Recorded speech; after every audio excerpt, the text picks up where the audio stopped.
Bob Woodward, as we begin, let me start with sort of a big picture question for you. It's been 30 years now that you have been looking at the applications of power in modern America. Do you think Americans in the latter part of the 20th century and the early part of the 21st are well served by their government? Sometimes, yes, and obviously, going back to Watergate, not the case. Had a criminal president, but from my point of view as a journalist, author, the goal is to kind of defeat secret government, to kind of say, look, this is what's going on, this is what they're really saying to each other, this is what they're really doing, and sometimes it's good, sometimes it's not. Why in a democracy does it seem to be the nature of government to want to act in secret? It's in the nature of human nature to want to act in secret. People always do, groups of people do. Certainly in a time of war, there are reasons for secrets. It gets out of hand often. And what I find interesting about this President Bush is, though they've done a fabulous job of walling him off and keeping him away from people who want to examine what goes on, because I was able to spend over a year on this, really, and get a little piece here and a little piece there. At some point, they kind of decided, okay, the story's going to be told, and I was able to get the kind of detail that normally comes out 20 or 30 years down the road. I want to welcome our Book TV viewers to our 3-hour conversation with Bob Woodward, and we are going to be talking for about 15 minutes and then inviting you into the process. Let me give you the telephone numbers now so that as your questions come to mind, you can begin dialing and get in the queue and be part of the conversation. If you're watching us in the eastern half of the United States, it's 202-585-3880. If you're out west, the Pacific or Western time zones, 202-585-3881. Going back to presidential leadership, describe, because that was really your whole mission with the latest book, describe George W. Bush's leadership style. He operates by gut, in instinct, but it's not that he just kind of picks the green one off the shelf. It's that he listens and then kind of takes his measure of people. I think ultimately in foreign affairs and the war on terrorism, he's a very practical person. That when Colin Powell came to him and said, you know, you can't go to war against Iraq alone by yourself, you need allies and friends, and laid out the reasons in a very compelling way, President Bush essentially in the last several months shifted his whole Iraq policy, and we're working through the UN instead of going to war by ourselves. Reading your book, I kept thinking back to themes from the 2000 campaign and some of the most often repeated slogans from Bush as candidate, including uniter, not a divider, talking about humility. Very often during the debates that theme came up. Are these trends evident in the President Bush that you saw, or did September 11th change those themes? Well, it obviously changed to them. There's nothing humble about Bush's foreign war policy.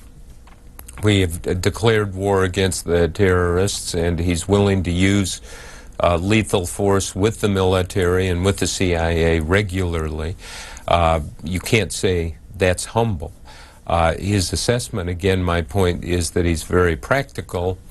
Look, we've been attacked. We need to respond. In fact, the terrorists have such leverage in this country in terms of going against an open democracy that we are going to essentially have to eliminate them completely in order to be safe. As you go through the book and the points where your interviews with President George W. Bush were evident, so frequently the sentences began with, "My job is," "My role is," to the point where I almost was beginning to track them. Talk to the audience a little bit about how President Bush developed that view, and when you went back and looked at the times that he talked about "my job is, my role," were they cohesive or did they sometimes conflict? Well, it's an interesting question. What I did with him is send him a 20-page memo last summer and said, this is the chronology I have of major turning points, decision points for you, where in the secret deliberations, I understand you had these reactions, these things to say. And so each time it's different. And for instance, in a couple of weeks after the 9/11 attacks, he decided, again based on instinct, he said, that it was time to start the bombing of Afghanistan, to, in a sense, put one up on the board for the United States. And I said, you know, the obvious question, why? And his answer was, well, I had this feeling that people were kind of out there saying, when are we going to, where is he? Meaning Bush. When is he going to act? When is he going to do something? And he so then came to an NSC meeting and said, okay, are we going to be ready to go next Monday or Tuesday? This was on a Wednesday, September 26th. And he said, I'll decide on Friday. And everyone was quite surprised that he wanted to start that early.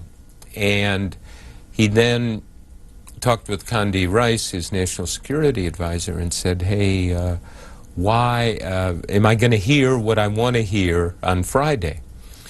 Are we ready?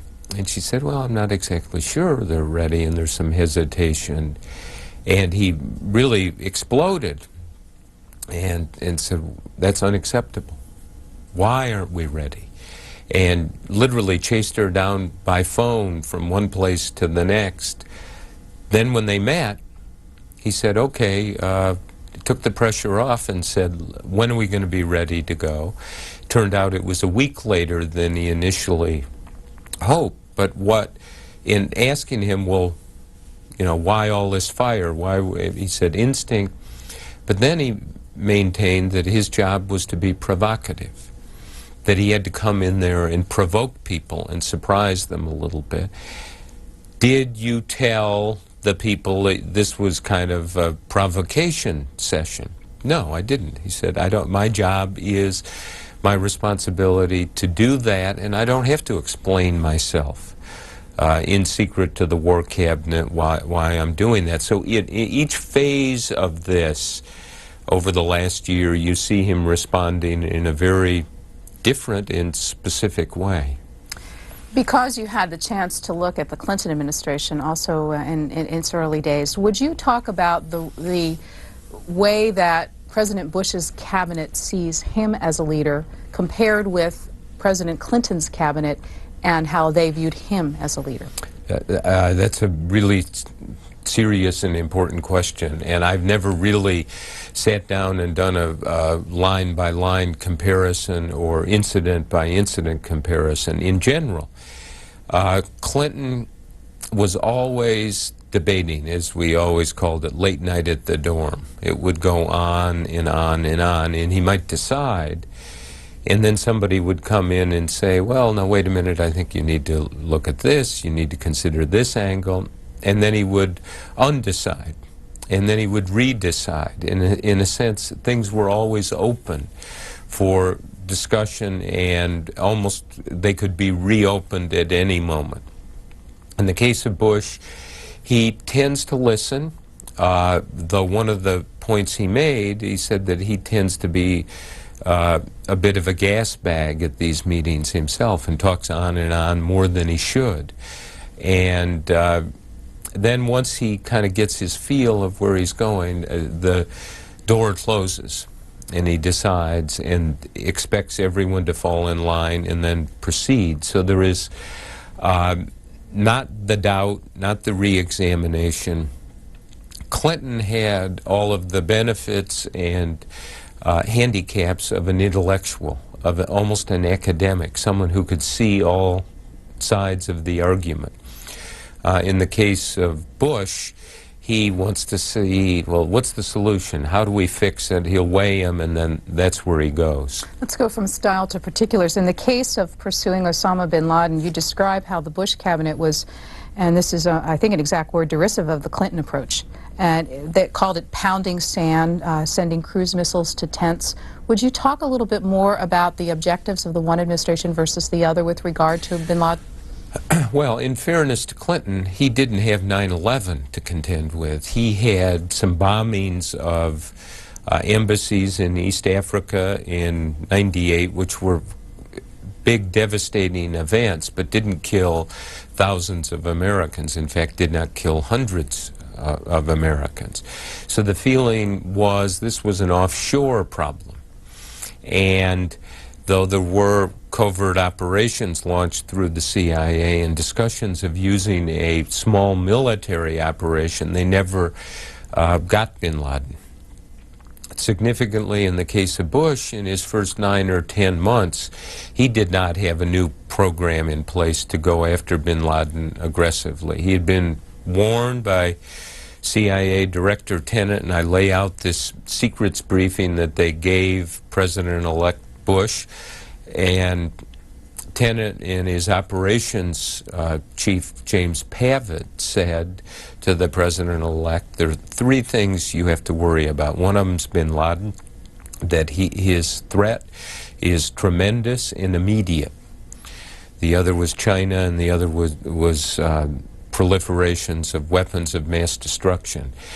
They had a program, the White House, the Bush White House feels they did enough, but they didn't have it in place on 9/11. Recalling some of the conversations around the planning tables that you reported upon, especially in the months immediately after September 11th, would there have been any room in the thinking at that time for 15 months later Osama bin Laden not being caught? Well, they obviously thought they could get him, and it was a goal. It was an enunciated goal. As you may recall, Bush said emphatically and repeatedly, dead or alive, we want him. They realized they weren't going to be able to get him, and they're quite right in saying the problem is much bigger than bin Laden, but he's a symbol, and if you can decapitate the leader of a terrorist organization, it has an impact, and they have not done it. Because we're poised with inspectors in Iraq now, you deal a lot with, again, the early conversations and in your epilogue with more recent conversations about Saddam Hussein. Would you tell our viewers about how early on Saddam Hussein came into play in the post-September 11th conversations? Well, just for the context, it came into play before 9/11 with Bush. In the Pentagon particularly, they were trying to develop military plans to go after and depose Saddam Hussein. And they never got very far. And then 9/11, on 9/11, Secretary Rumsfeld said, maybe we should use this as an opportunity to go after Saddam. And it was on the table for a few days, and then Bush, about 4 days after 9/11, ruled it out, said the first wave in the attack against terrorism is not going to include Iraq.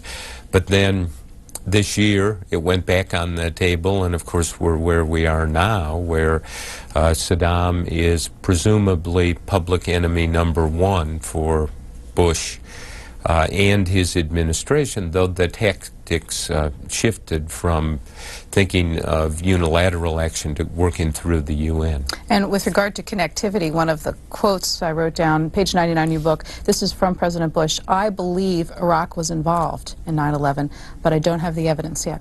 That holds today.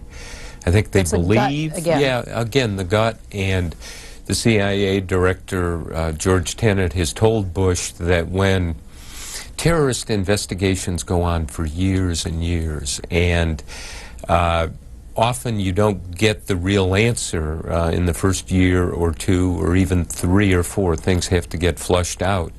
And Tenet has told Bush something that truly fascinated me, that when we get done with this, we will find Iranian mood music, meaning the Iranians somehow indirectly involved, and the Iraqis indirectly involved. Iraqi mood music, as Tenet put it, meaning that there would be financing or some individual or providing cover or hiding places or passports or communications capability from one terrorist group to to another. I want to involve our audience, our viewers in this. I should tell folks that our goal here with In Depth is not just to talk about the current book. And of course, I know those of you watching have seen Mr. Woodward on a number of interview programs talking about this, so you're familiar with many of the news stories that have come out. But we have the luxury in this time of also looking back over his writing career, and we've got the 11 previous books here, including the one that started it all the President's Men back in 1974, all the way through to his portrait of Alan Greenspan called Maestro, which was his most current book. And so all of those are on the table as we go to your calls in just a minute or so. We can begin taking some calls now if our producer will do that. Across the board, and it seems like way back in 1974, a Bob Woodward style was pretty evident, which was a cast of characters at the beginning for the readers to give a playlist of who's who, and the reporting of conversations. Where did this style develop? Well, the goal is to construct a narrative, a story, because people live their lives as stories. We communicate through stories, and so I don't think in terms of chapters. I think of time moving on, and conversations are the essence. And in going back to Watergate, it was the Nixon conversations that we now know about on the tapes that provide the best. There's a kind of evidentiary purity in those tapes. So if you can find out what was said, there is a fascinating, very good review of Michael Beschloss's book on Roosevelt and Truman called The Conquerors. The review is in the New York Times today. And the reviewer, Tom Powers, says what Beschloss has done going back 50 years is it's a history of what was spoken at the time. And if you can get close to what is spoken at the time, also what the memos and the communications are, but presidencies are run orally by and large, because there are lots of things on the plate. They have meetings, people run in and out. If you can get that, it gives you the best slice of the reality. What's going to be the net effect on people trying to do your job or historians in the future, given President Bush's executive order about presidential papers? Well, I would hope that they would reconsider that order. I think it burying the paperwork. In fact, at one point, President Bush says in one of these secret meetings, we're going to have to not put anything on paper. We have to worry about leaks. They do put a lot of things on paper, but not enough. And I think they should not go to war with history on this. In my research, particularly in the case of Bush, he was willing to sit for 2.5 hours, answer almost 300 questions about exactly what happened, why he did things, how he felt about it, who he was listening to, where the ideas in theory of managing and governing came from, as it related to his father's presidency and his own instincts and tendencies. Now that is the kind of look at somebody's decision-making that you normally don't get. So I would hope down the road, optimistically, they're going to say, yes, we need to let the history speak. Our first viewer call is from Tampa, Florida. You're on the air. Yes, this is Dean Chambers calling from Tampa, Florida. Hi. Mr. Woodward, it's an honor to speak to you, sir. In fact, a couple of weeks ago, I got to call into Larry King and ask you about the relationship between George Bush Sr. and Jr. Today, I'd like to ask you about the war on terrorism. With September 11th and the fact that 15 of the 19 hijackers were from Saudi Arabia, and they've had a history of actually terrorism as far as funding it. Sir, what is your thoughts on that as far as why are we going after a country such as Afghanistan when countries such as Saudi Arabia seem to be only now just recently coming up on the radar? Are they truly an ally, or is it one of those cases where, you know, with allies like that, who needs enemies? Okay, well, it's a good question, because there's been much out there about the Saudi money and the Saudi money going to some of these charities, and charities funding terrorism or terrorist organizations. So if you look at it and go into it in depth, I think you would find that the Saudis, in terms of fighting terrorism are really our allies, and in a very significant way, and have helped in this way. At the same time, they have monumental problems at home.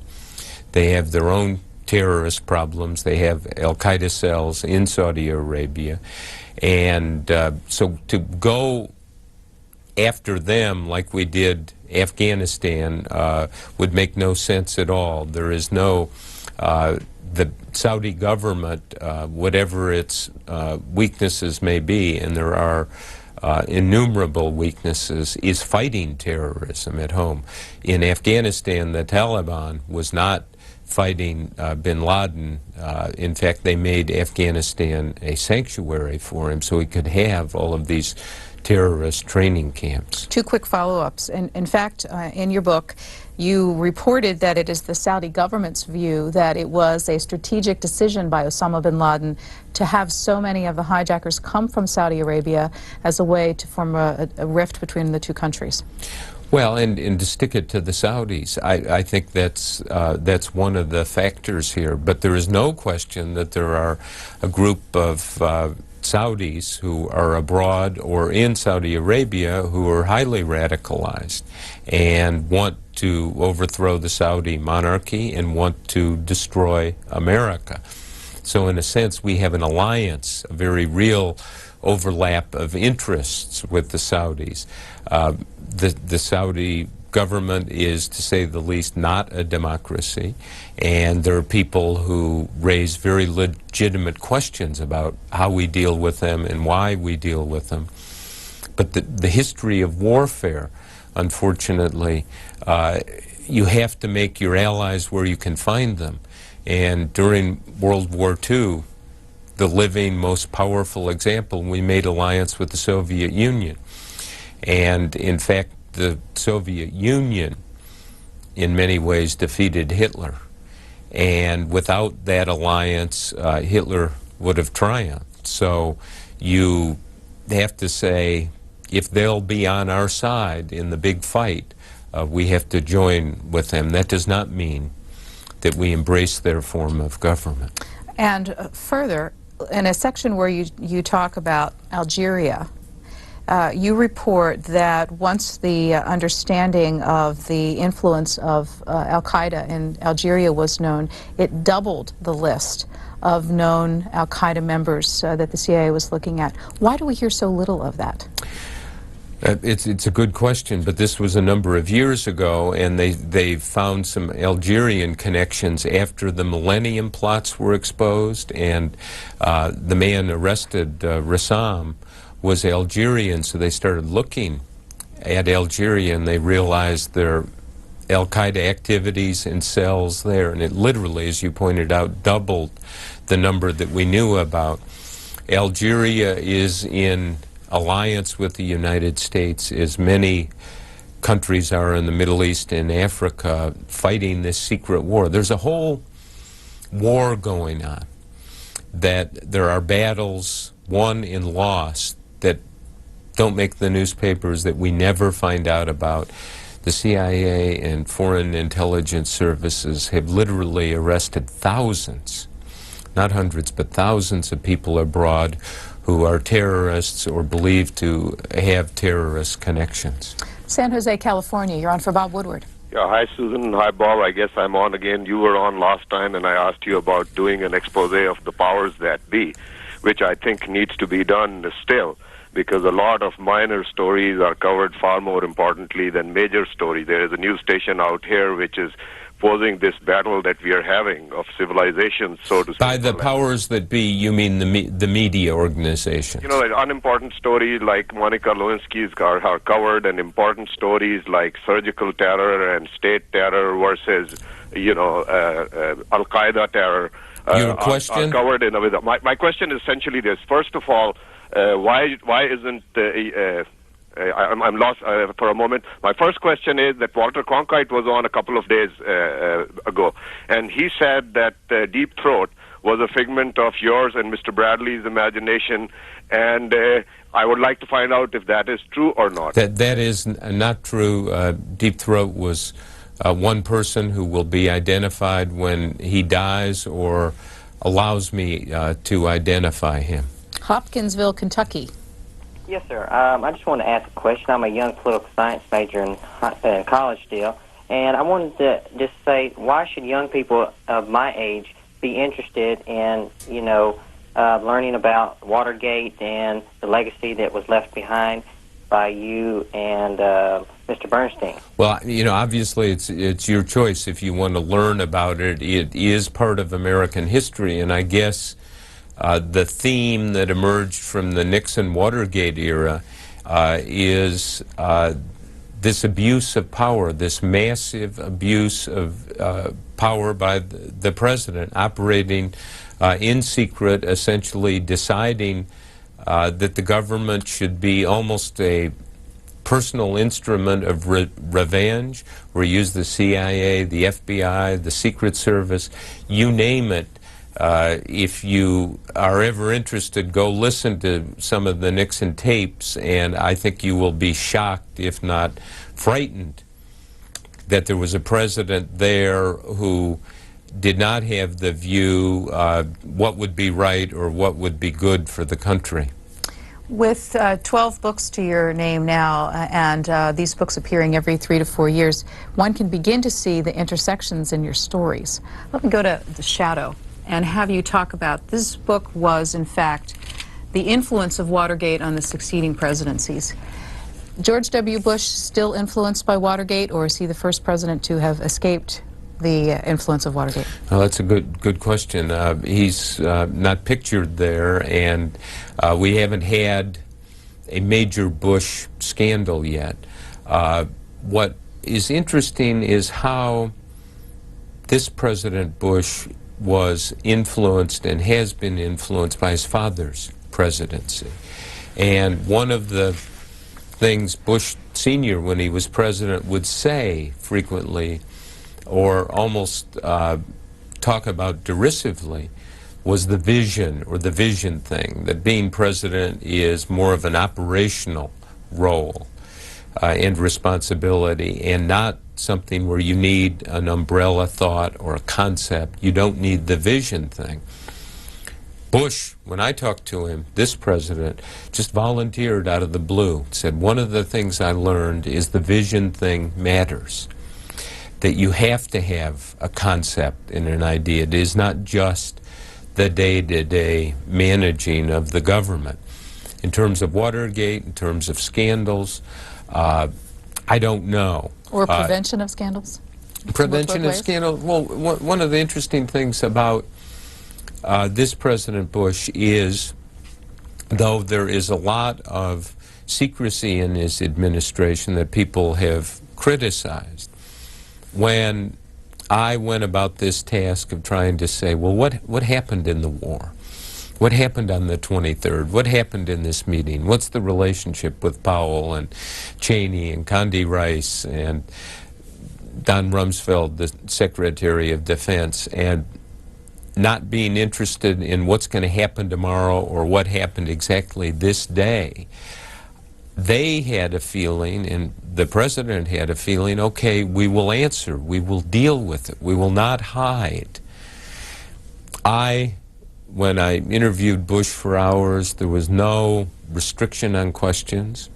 There was no pushback. There was no, when we got into rather sensitive or secret matters, the curtain didn't drop down. It was more, let's explore this. If I would ask, I need your inner thought on that more, he would say, let's go for it. And so this is a man on these issues, not concealing and not hiding. Point of view of a journalist, that's critical. And I got records, have known people for years or even longer that I was able to check things with and say, is this really what happened? Is this the full story? Is there something being left out here? And as best I can tell, there is not. There are some secret operations which I did not find out about, which I wish I did but did not. But in terms of the overall, This is not a concealment operation. This is not a presidency based on what I know at this point. Now, I could miss things, or it could change. It is not a presidency being run as some sort of conspiracy of silence. Coeur d'Alene, Idaho, you're next, and you're on the air. Yes, Bob, I have a question. I'm an airline employee, and I've seen thousands of layoffs as far as these good union. I have a good union job, but we are now having to pay for health insurance as of January, and more cuts along the way. You have one tough job. I'm Thank you. aware of that, and anyone listening would be aware of it, too. And also, as living out in the Pacific Northwest, I've seen Boeing pull out and go down to the South where they don't have to pay union wages. My question is, who really profits from this war? What companies and what percentage really goes to the help? Because we're the taxpayers. Who's going to pay for this war, and who profits? Well, the taxpayers are definitely going to pay, and that's a really good question. Obviously, some of the defense industries are going to profit from it. Some of the security people and security operations are going to profit from it. But we're at a sufficiently early stage that I don't think you can get a full handle on that with names of companies and individuals. Down the road, that will be something that people are going to be able to answer completely. Would it be fair to say that most members of Congress who read your book would not be happy with the administration's outreach or thinking about them? Would you talk a little bit about the relationship? Oh, you mean about the attitude toward Congress? I don't know. I mean, there isn't a whole lot about Congress there. I'm thinking about the Nick Callio story. Oh, yes, where Bush wanted to clamp down access to secrets. He really blew up about that and put out a memo saying only the top 8 leaders in both houses and the heads of the intelligence committees would have access to secrets. They negotiated a very long, cumbersome negotiation, which is quite interesting, and Bush finally withdrew that order. Again, it's a case of him getting on fire when something happened. It happened to be a story, as best I can tell, that I wrote with Susan Schmidt at the Washington Post, and it had some things from secret briefings, and he closed it down. That was his practical solution. I think he realized it was the wrong solution, that you have to deal with Congress, that Congress cannot function without access to secrets, and so he withdrew the memo. But you were about to say, and I interrupted you, that there's not much of Congress in the book. Is that in itself telling? I mean, Congress is ultimately the decision maker with the government going to war. No, it's not, in fact. It says in the Constitution that Congress has the power to declare war, but particularly during the 20th century, when it was quite clear that the president, as commander-in-chief, had the power to employ the forces as he saw fit. Presidents have gone for the Gulf of Tonkin resolution, or Bush's father for the Gulf War resolution supporting the Gulf War, or this president going to Congress and asking for a resolution of support to go to war with Iraq if necessary. I think most lawyers reading the Constitution will say the president's the commander-in-chief. He can do what he deems necessary. The only power the Congress has is to withdraw funds for the war, and that would be very hard to do once a president has committed men and women to battle, for the Congress to come and say, okay, we're taking away the money so they won't have ammunition, so they won't get paid, so they won't have food. I mean, it would be unprecedented for something like that to happen. At the same time, there is a recognition that there needs to be some sort of consultation, but the power to use the military, certainly the power to use the CIA, which plays a significant role in all of this, is in the president's hands. And I think it underscores a point that when this country elects a president, you give that president the power to do all kinds of things, both good and bad, and the selection of that person is absolutely critical. Congress can monitor it. Congress can suggest alternatives. Congress can consult. Ultimately, Congress can withdraw money. There's nothing in the Constitution where they can undeclare war. And perhaps in this age, somehow something is going to have to be done with that. If Bush does well on this war, things will probably be fine. But if it turns out that things do not go well, then Congress and the public is rightly going to say, hey, wait a minute, what is the check and balance to presidential authority here? Next call for Bob Woodward, Lakeland, Florida. Go ahead, please. Yes, Mr. Woodward, I would like to commend you. I'm Dr. Bert Henry of Boiling Springs, Pennsylvania. I happen to be in Lakeland. But commend you and Mr. Carl Bernstein for the watershed journalism that you did during the Watergate era. A tremendous piece of work.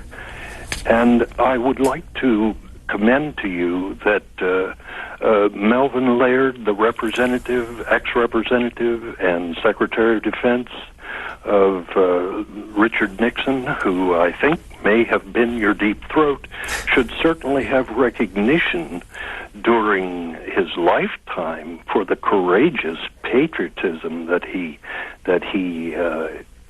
was able to exhibit during that era. And I hope he will reconsider his agreement with you. That's an interesting way to get you to comment on it. I'll tell you, there have been so many people put on and off the list as possible deep throat candidates. The list does narrow, and so I've just decided over the last year not to comment on speculation about who may or may not be that source. In rereading All the President's Men, would you tell the story of how the moniker Deep Throat came about? The managing editor of the Washington Post at the time, Howard Simons, a great editor and newspaper man and prodder of Carl and myself, saying, where is the story going? Get out there, get more answers. We were talking about the source whom I was meeting in an underground garage, and the basis of the discussion was deep background. And that meant we could use the material but not attribute it to a specific source.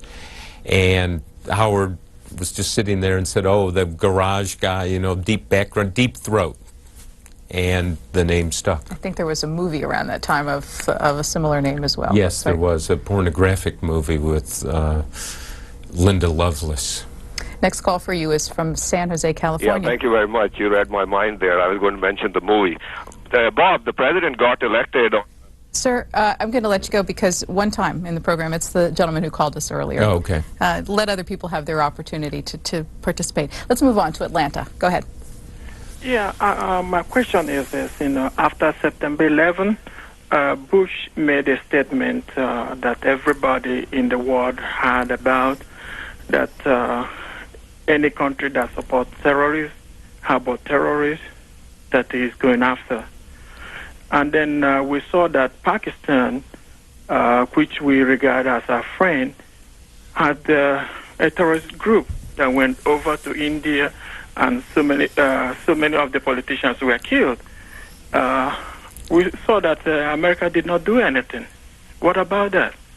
Okay, well, that's a good question. When Bush talked about terrorists and harboring terrorists, I think the focus was on terrorist groups that strike the United States, and we operate in Pakistan through the intelligence services, through our CIA, and all kinds of people have been apprehended who are al-Qaeda terrorists in Pakistan.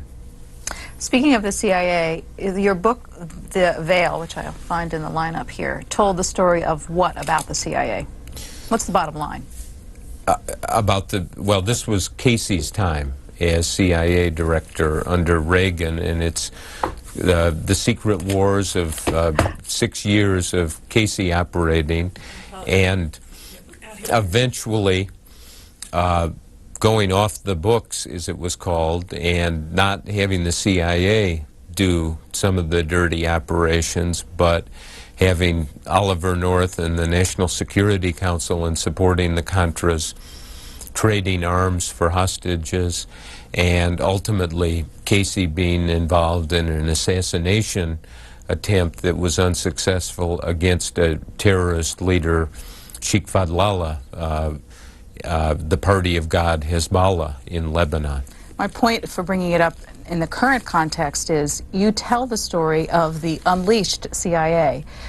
In Bush at war now, yes. Yes, in current times. Thinking outside the box, the Directorate of Operations back in business again. And of course, we've heard the reporting about Gary, the CIA operative, going over with $3 million in cash to Afghanistan. What kind of checks are in the system so that the war on terrorism doesn't lead to veil? Yeah, that's a splendid question. And the answer is twofold. First of all, realistically speaking, there was such urgency to get the CIA moving against bin Laden and al-Qaeda after 9/11 that President Bush signed an order, probably the most expansive order ever given to the CIA, to go destroy the terrorists, to use the Predator, which is the drone that has a missile firing capability, to round up people, to do to dispense. That $3 million is just the beginning of the story of the amount of money they're dispensing. The answer is CIA internal controls and the National Security Council overseeing specific operations, but there's no guarantee, as is always the case with the CIA or the military, that they will not go too far. And the urgency here is Roman numeral 1, and oversight and making sure that all the rules are followed is Roman numeral number 2, and I think we're still in a Roman numeral 1 phase. Next, Phoenix, Arizona. Good morning. This is Jim Bassell. Uh-huh. Bob, I noticed that right at the anniversary of 9/11, that there was a lot of orchestration going on just prior to the UN meeting, the Predator drone being announced and showing what it could do and so on. I came to kind of a conclusion at this time that George W. is a hell of a poker player. Do you have any feeling, or does he have a reputation in Washington circles as the guy that walks away with the chips?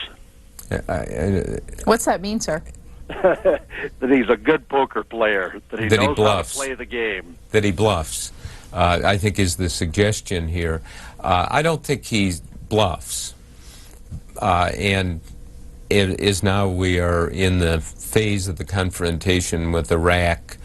My judgment is there's no doubt he'll pull the trigger if necessary. He'll go to war. He'd rather not, as he has said, but there is a restlessness to him. There is a sense of, let's fix this, let's get it done. That means there is only a certain amount of patience. I didn't know him as a poker player, but his wife, when I talked to Mrs. Bush, she said they had a group of friends coming from Texas a couple of times after 9/11, and it was going to be a poker reunion in the White House, and the women were going to go to the Kennedy Center. I did not know that Bush played poker or had a poker group. I think he's using all tools available on this. I think and there may be an element of bluff at certain times, but like a good poker player, I suspect he knows if your bluff is called, you have to be willing to show and deliver. Wayne, Pennsylvania, welcome to the conversation with Bob Woodward. Yes, good morning, Ms. Wayne. Mr. Woodward, recently Bob Casey Jr., the Auditor General of Pennsylvania, released a report concerning Governor Ridge and a school acquisition in the Philadelphia School District. The report states that Governor Ridge did not necessarily reveal that the Edison Company was the only company to have access to a contract for a school takeover in Philadelphia. I have some concerns. Do you know why George Bush chose Governor Ridge as the chief of a $40 billion budget, the Homeland Security chief? And has the Washington Post had the ability to research Governor Ridge and whether or not he would be a candidate who would subsequently allocate appropriations faithfully and dutifully throughout the nation concerning Homeland Security funds at a $40 billion rate? I thank you for your time, sir. Good question, and I confess I don't know anything about it. And certainly Governor Ridge was close to Bush when both governors, Ridge governor of Pennsylvania and Bush governor of Texas. It's something to look into, and I don't know that there's any merit or not, but that is not the first person in a call or an email or a letter who suggested that Ridge's background should be examined fully, which it should. Wolf Creek, West Virginia. Good afternoon to you. Hello, Mr. Woodward. I have a question here. Revolves around extraordinary circumstances often call for extraordinary sacrifices, and we've had so much discussion on our homeland security, and so much of the tension in the world seems to focus around oil. Why haven't we had even a part of the debate? Why hasn't there been any appetite to consider conservation as a way to lower our dependence on foreign oil? It's a good question, and a lot of people have argued that that's something that should be done. But if you go back to the oil crisis in the 70s, there has just been an unwillingness to really think about energy dependence, which obviously is one of the vulnerabilities the country has. How much thinking about, we're getting a number of questions about policy. How much thinking about policy do you do? In what sense? Well, in your job, your job at the Post is in investigations. Your books are often about politics and tactics, less so perhaps delving into rationales or arguments of one policy versus another, like this oil policy.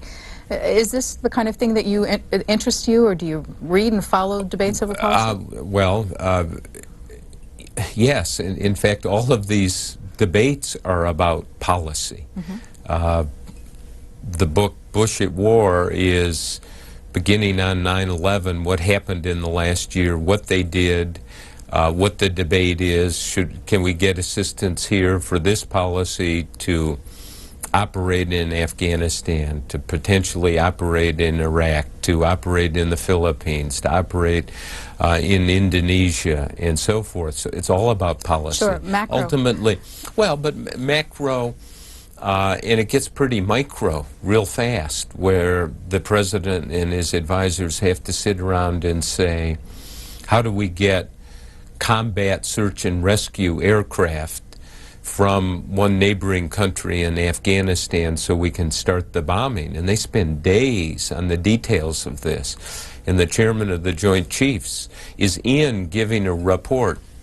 It takes this kind of plane, this many hours to get in. We need 67 deliveries from transport aircraft in the Air Force to get the full combat search and rescue up and running and capable.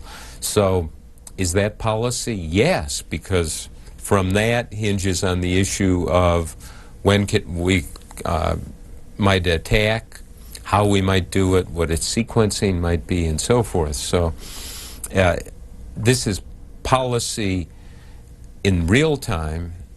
It's not about a debate on a national security strategy.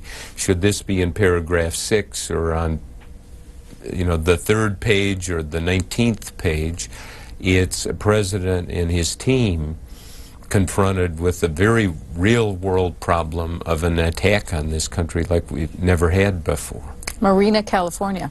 Yes, I'm a 32-year-old African-American soldier and a listed soldier at that, and I wanted to tell Mr. Woodward that his admirers are just as diverse as our country, and I for one, even though I am so young during the Nixon administration and the aftermath of that I for one respect him, and there are a lot of African-Americans and a lot of people in our country who appreciate his work. I have 3 questions for him. The first question is, we had heard initially after 9/11 that there was a possibility for the Europeans to replace the soldiers, the American soldiers in Bosnia and Kosovo. Have you heard anything on that? Because I haven't heard anything since the initial ending of the aftermath of Ground Zero. Okay, I think we'll do 2 questions. I mean, the answer to that is there's been discussion of it. I don't think there's been any final decision on that, and if I'm wrong on that, it's because I'm not up to date. I'm sorry. What's your second? The second question is, we initially heard after 9/11, during the aftermath, that they were looking for the flight deck recorders, the black boxes of the 2 planes that hit the Twin Towers. Have we heard anything since that time, and is it just never going to happen as far as actually finding those boxes now? That's a good question, and as best I understand, they were totally destroyed. I mean, the temperatures in that inferno when the planes attacked, struck the building, that everything just disintegrated, including those boxes. Will you talk a little bit about Condoleezza Rice's role in the Bush White House? As the National Security Advisor, turns out she is Bush's troubleshooter. She is not somebody like Henry Kissinger who had theories and ideas and a structure she wanted to impose on what should be done in foreign policy.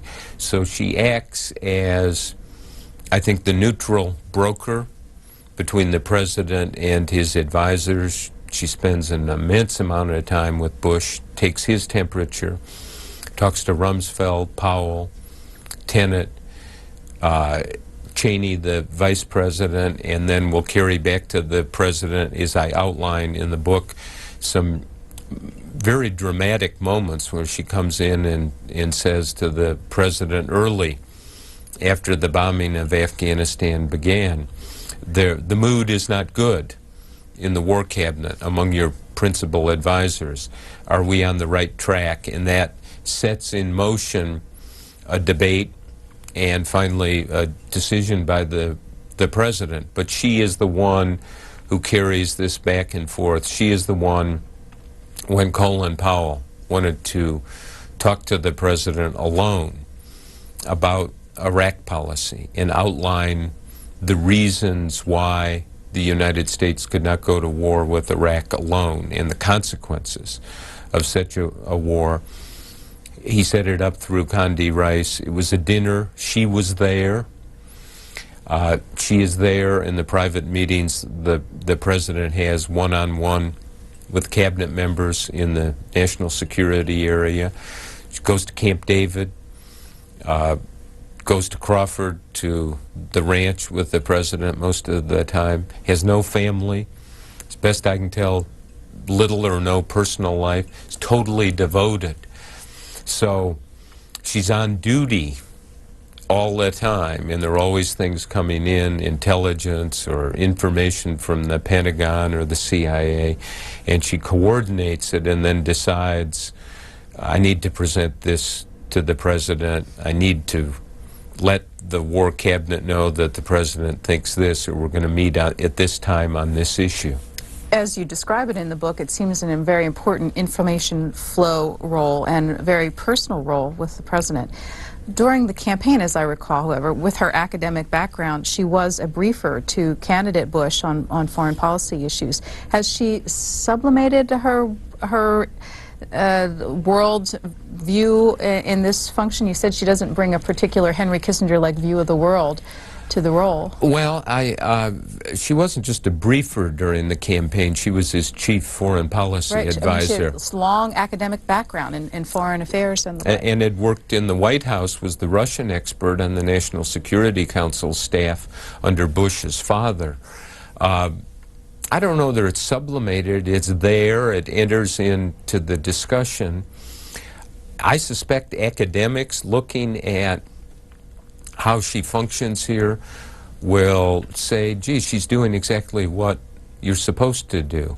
National Security Advisor is coordinator, is troubleshooter, as you suggest, the person who's kind of the communication central on these issues, but somebody not leaning hard on one side of the bar and saying, oh yes, this is the way we have to do it, or this is the way we should not do it.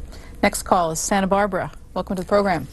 Yes, hi. Mr. Woodward, we're getting, we're going into Iraq. We're doing all this stuff with the UN inspectors. And then last week we find out that North Korea has just admitted that they have nuclear weapons. And how is President Bush going to balance this double standard of going into Iraq with not sure if they even have nuclear weapons, and yet maintaining a policy of diplomacy towards North Korea, who has just admitted that they have nuclear weapons? There is an inconsistency there, and it's one that needs to be addressed. In a practical sense, if you look at Saddam Hussein in Iraq, we know that he is willing to attack another country, as he did when he took over Kuwait in 1990. He, at least based on the available intelligence, could be argued he is a package of psychiatric disorders, the likes of which have never been seen before in a leader in the country. There are problems in North Korea. They're very serious. When I asked Bush about this, he actually got quite exercised and waved his finger and said, I loathe Kim Jong-il, the leader of North Korea, because of what Kim Jong-il is doing to his people, starving people, torturing people, breaking up families. And Bush laid out a whole humanitarian component to his view, his vision thing about what should be done in the world with U.S. power. So the caller is quite right. That's going to have to be squared at some point. Who's on the list? Who's off the list? If you look at the other part of the axis of evil, not just Iraq, North Korea, but Iran, a lot of people look at Iranian terrorism and their ability and what they have done over the years and say that may be the real problem in the world vis-a-vis terrorism. Washington, D.C. next. Good day. I think it's more accurate to say the U.S. and Iraq attacked Iran and killed 1 million people from 1980 to 1988, and during the same time the U.S. government spent $800 million in guns, mines, and ammos, killing 1 million people in Somalia.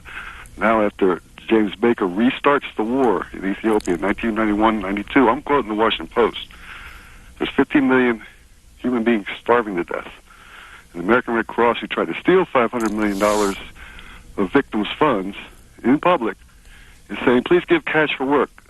This is word for word Nazism, and promoting these deaths and not talking about them as if it's just, it's Hussein took Kuwait, 1,200 were killed. When Bush took Panama, 15,000 people were killed. So I thank you. I believe you're being led since 1972 around, and you're a sock puppet for these folks, and I think you're paid well to do this. Please report the news. Thank you. Okay, well, the caller threw around a lot of numbers, not too many of which I think are factual. And it does raise a very interesting question.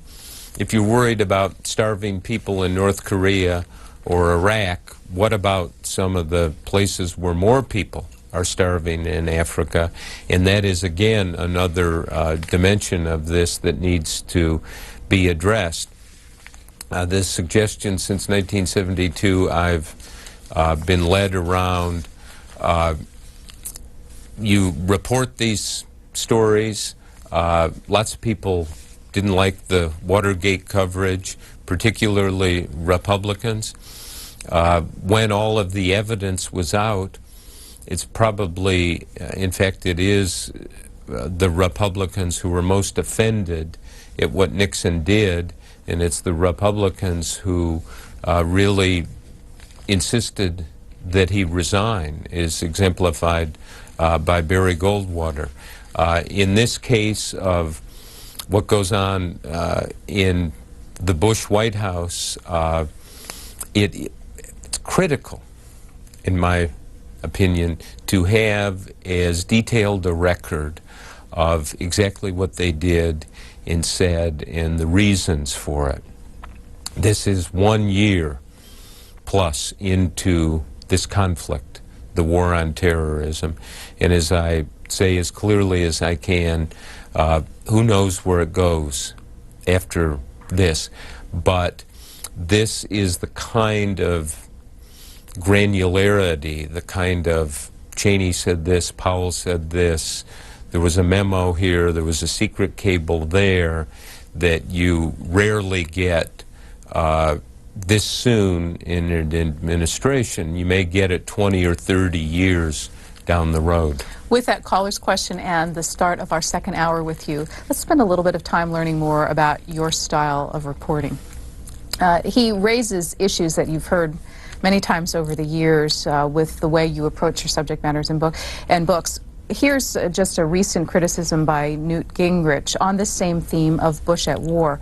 One can't help feeling, for instance, that the people who collaborated with Mr. Woodward the most fared the best, he says in his review. And later on he says the world for Mr. Woodward is Washington, and the Washington meetings he attended defined his reality. First of all, I never attended any of these meetings. I don't know where he got the idea. And then he goes on to say that this book is a good bridge between journalism and the histories that will be written down the road at some point. I, in the course of this, was able to talk to everyone to one extent or another involved in the major decisions in this, including the president.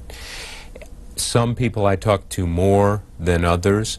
I would have liked to have talked to people endlessly. I would love to have more details, more documents, and more notes. It is inevitable that the loudest voice in a book like this is the president's. To be able to get him to say why and how he made his decisions tells you exactly what he is doing. What's interesting about it is, as Vice President Cheney said at one point, it's not always pretty. It is a story of some doubt, some hesitation, not so much on Bush's part, but on the part of others. There are bumps in the road. There is immense uncertainty, and the goals, as you suggested, of getting bin Laden, getting all the terrorist leaders have not been achieved. But it's a cross-section of it, and somebody like Newt Gingrich, who was the Speaker of the House, is a very strong conservative Republican, sees a book like this like he sees anything else, through a political lens. And there are people in the Bush administration that he doesn't agree with, and I let him have their point of view. Somebody with the lens from another political perspective is going to look at it and say, no, wait a minute, there's too much of this in it, or there's too much of that. People are going to react differently to it, and that's fine. I have no problem with that. I don't look at it through a political lens. I'm interested in what happened and why. understanding that this person comes from a similar political lens as Newt Gingrich, it's Tony Blankley. This moves from who gets treated how in your books to how you do your work. He writes in a review in the Washington Times, now his home base, "As I can testify to from firsthand experience, the Woodward method is simplicity itself. He just calls up the various players and their senior staff, tells them what horrible things are being said about them by their co-workers, and then offers them a chance to get their side in." Well, Tony was Newt Gingrich's press secretary, and I remember going to Tony Blankley, and I think it was the day of the Oklahoma City bombing, and I don't talk that way, and I'm surprised he would say that. What I'm sure I said to him is, which was not news to him, is Newt Gingrich's press secretary. Newt's a controversial figure. I am doing a book at that time on the presidential election of 1996. If you recall, Gingrich and the Republicans took over the House in 1994. There was suspicion at that time that Gingrich would run for president. There was quite serious talk about it, and I went to Blankley to say, I want to talk to Gingrich, I want to talk to you to get your point of view, because it looked, at least at that time, and there was some serious flirtation with it, that Gingrich was going to run. And so you would have a Clinton-Gingrich matchup, which certainly would have been interesting in 1996. But he's distorting the method for, and his memory is not as good as mine. With regard to the method, the question I heard reverberating around this town the past 3 weeks, really in the bottom line of Tony Blankley's paragraph there, is how does Bob Woodward get this kind of access? Why do people talk to him? Well, that word gets thrown around, access. Access might be, let me give you a very concrete example, to a colonel I know who works in the military, who gave me a list of National Security Council meetings, and just the dates and the times, and some of the people who attended. That's the first clue I had that there were a whole series of meetings. And we suspected there were, you know, the National Security Council met this day. Some of them are put out by the White House, some are not. This was a comprehensive list. Now, that's not access, that's reporting. Then I would go to somebody and say, okay, this was a critical day, what happened? Well, I'm not sure. Talk to some more people, go back and forth, get somebody who will consult notes or a memo and get part of the story. Go to somebody else, get more.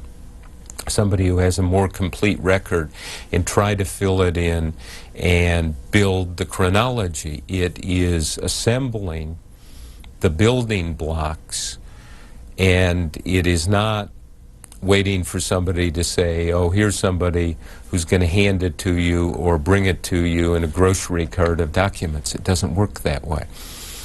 I have, to answer your question, I have the luxury of time. The Washington Post gives me time to work on these stories, so I can assemble the building blocks. I don't have to write a story the next day.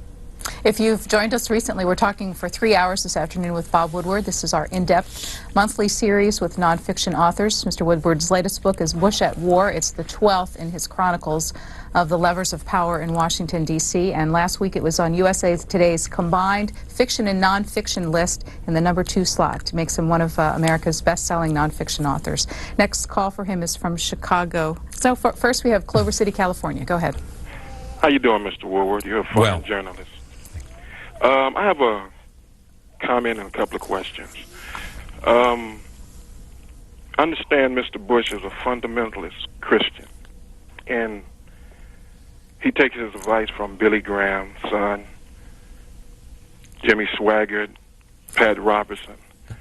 And these people are saying very inflammatory things about Islam, the Prophet of Islam, and whatnot. And there's a great book by Karen Armstrong called Holy War, the Crusaders and their impact on today's world. Do you know if Mr. Bush have read this book before? I don't know the answer to it, and I think you're not correct that he takes his advice from Billy Graham or Jimmy Swaggart. I think President Bush has very deep religious convictions, and at one point when I asked him about his motive on some of these things, he said it might be my religion in part, but I don't think he's taking any advice from Billy Graham, and I think Jimmy Swaggart has kind of been discredited and is off the radar.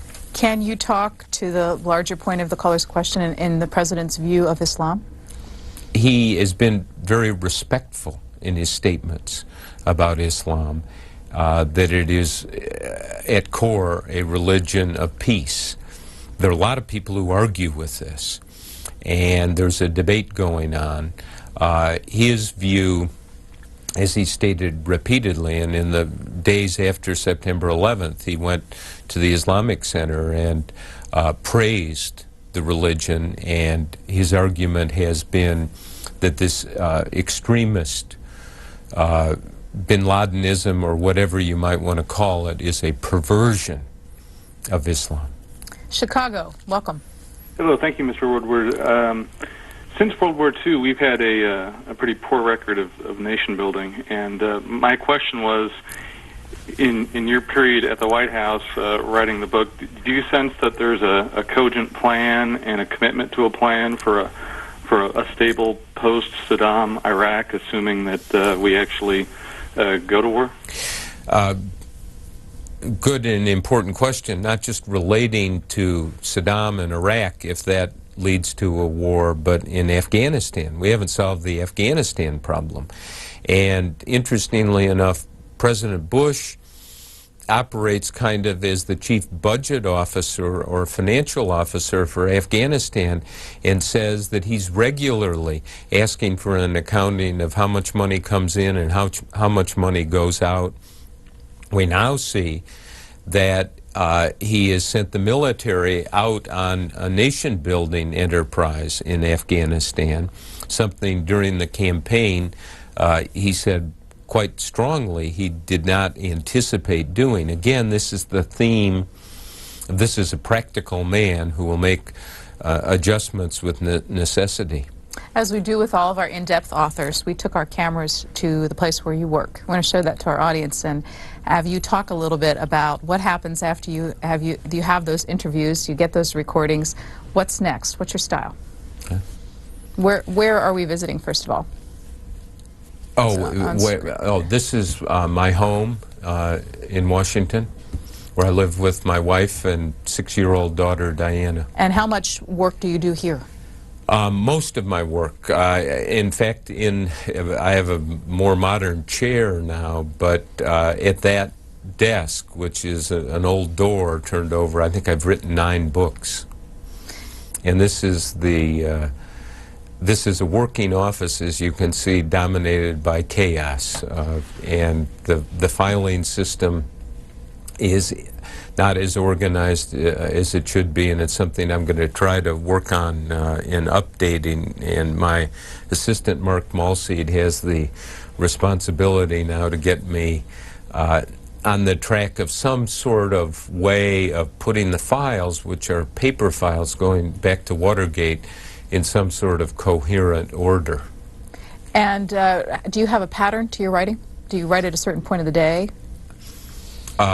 Because, I guess, of my age, I tend to wake up early, 4 or 5 o'clock in the morning when I'm writing, and I will go up here and write, and you can get an awful lot done before 9 o'clock, before the phone starts ringing, or so that's the general pattern.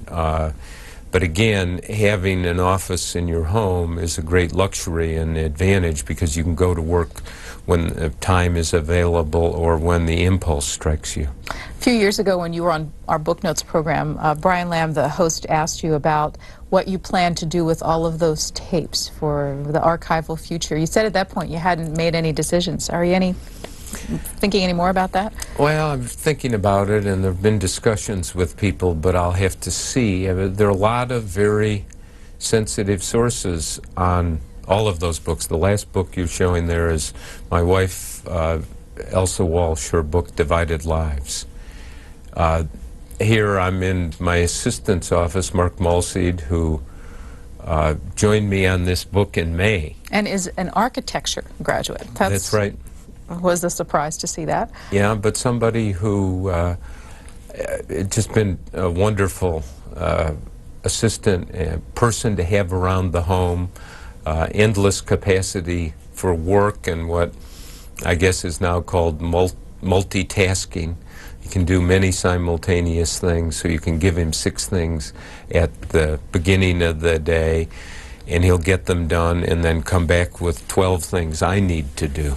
Come back to that thought on your archives, the tapes. You said there were lots of sensitive sources on it, so... There are, and there are stories to be told, and I've agreed to promise anonymity to those people who want it, and for my newspaper work and for the books. And it will surprise a lot of people who sources were and the extent to which they talked. During Watergate, the final phases, he's now deceased, but Fred Bazart was Nixon's lawyer. And Carl Bernstein and I interviewed him 17 times for the second Watergate book we did, The Final Days. So you know you have a treasure trove for history, but you've got to figure out how to do it to protect those who cooperated with you. Yeah, who are still alive, still in sensitive positions, and we've kept our word. I've kept my word on that, and will continue to. Altoona, Pennsylvania, welcome. Hi, Mr. Woodward. Hi. I was interested to know your opinion of George Bush selecting Henry Kissinger to head the 9/11 Commission to find out why it happened and why we didn't know about it. Fascinating choice, and there's been a lot of commentary on it that it's perfect because Kissinger is the ultimate establishment figure, still wants to be part of the action, writes long op-ed pieces, writes fascinating books about things. He will be judged on this, like everything else he's done, the product. And if we look at it through clear eyes, I think his product is mixed during the Nixon administration particularly. And the history is there. I wrote some of it myself. At the same time, there's no one who speaks in paragraphs the way Kissinger does. There's no one who is thoughtful and creative. A number of people have suggested that Kissinger is going to have to do this well because he's not going to want to go out with a fizzle. And there'll be lots of people second-guessing him, including myself. Missoula, Montana. Go ahead. Hello, Mr. Woodward. I was wondering, there's been a lot reported on this scorecard that President Bush keeps in the Oval Office on the terrorists. Yes. And I'm wondering if you could comment on the terrorists, the check marks that we don't hear about. That's a great question. President Bush actually showed Dan Baltz, my colleague at the Washington Post, and I this scorecard that he keeps in his office drawer. And it has little pictures of the top 22 terrorists. Now, this was last year, with little biographies. And if one is killed or captured, he puts an X through it. And there was a point last year when they thought Dr. Zawahiri, who was kind of the #2 in the bin Laden organization, had been killed. And Bush showed us this, and there'd been an X through it, but then later reports established that they couldn't conclusively say he'd been killed. So Bush dutifully, like a good scorecard keeper, erased it. but you could see the faint outlines of the initial acts. The caller asks a very good question. Who are the people we don't know about? Thousands of people rounded up, detained, some maybe permanently, somebody questioned and let go, who have terrorist connections. That is going to be one of the stories that emerges in the coming years. Who are these people? Why? Was there justification for detaining and questioning them? What was the quality of information that was available to say, we're going to arrest you? And who made the decision? Who has that authority within our CIA to go to a foreign intelligence service and say, we want so-and-so arrested because we think he's a terrorist? All that's going to come out, all that will be reviewed. It should be examined thoroughly. On the other hand, the fact, the largest fact for me as a journalist and as a citizen that's up on the board, the scorecard that's there in the last 14 months, is there has not been another attack in the United States by bin Laden's organization. Anyone who knows anything about this will say they have the capability, they have sleeper cells in this country, they have known al-Qaeda cells that we are watching, and the fact that they haven't is remarkable. And there are people in the intelligence community and elsewhere who swear they would eat their hat or more if we didn't have an attack after the first year again, and we did not. So part of that is the disruption that has taken place from the arrest and detention of these people abroad. Doylestown, Pennsylvania, welcome to the program.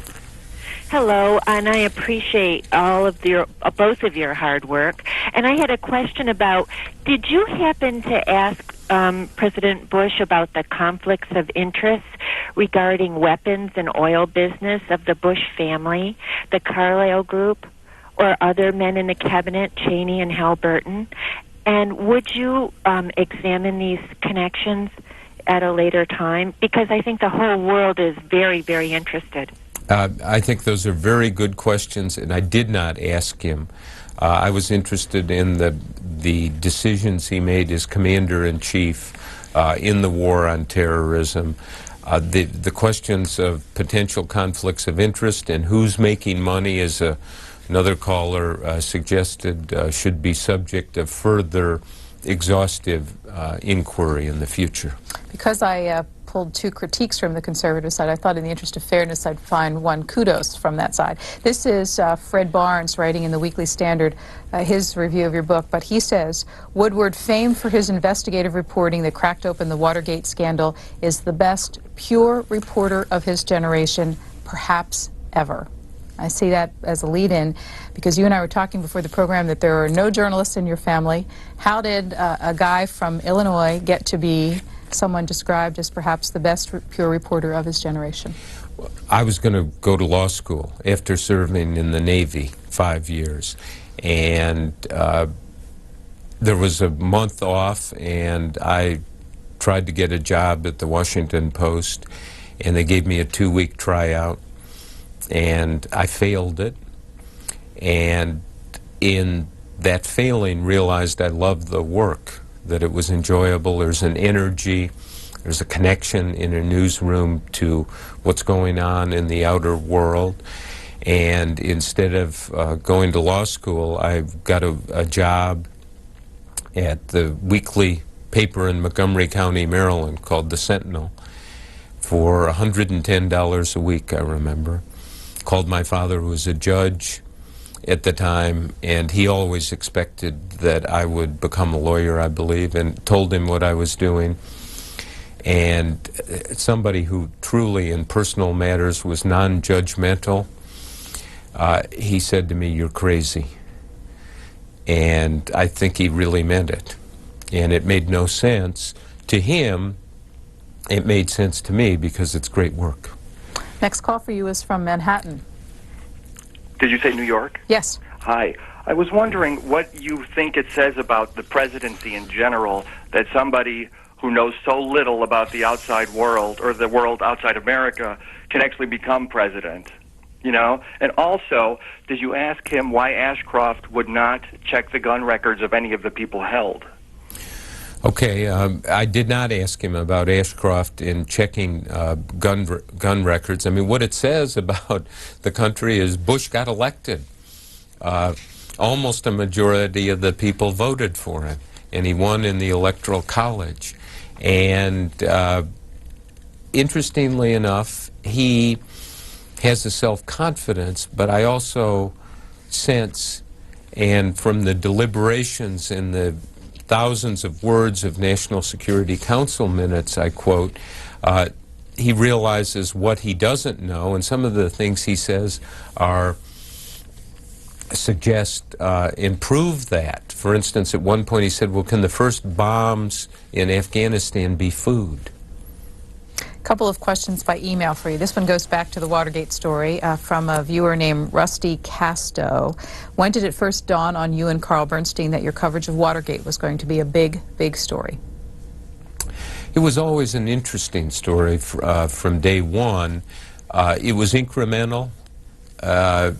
We wrote hundreds of stories, and it was always just a little one advancing. Some were bigger than others. In fairness, Carl realized much faster than I the ramifications of this, and at one point said, this guy's going to be impeached. And I, at that point, did not think it was possible. Again, in reading All the President's Men, you talk about how the two of you first linked up, and there was a bit of competition between the two of you for bylines and who was going to have what role and the like. How did it all work out today? Are the two of you still friends? We are indeed friends. We talk regularly. He is working on a book on Hillary Clinton, and there was always tension in the Watergate reporting. And it wasn't about bylines, it was about, with us, you know, how good is the evidence? Do we need more sources? Do we have enough detail? And it was always a kind of tension with the editors, who were particularly Bradley, you know, professional skeptics, and would always say, kid, you don't have it. Go back for more. Prove it to me. How did life change for you, perhaps the two of you, with the Pulitzer Prize and with a very successful Hollywood movie? I stayed at the Post. Carl went to New York, has written books, worked for ABC Television, worked for Time Magazine, wrote a very wonderful book about the Pope, biography, and I keep kind of one foot in daily journalism.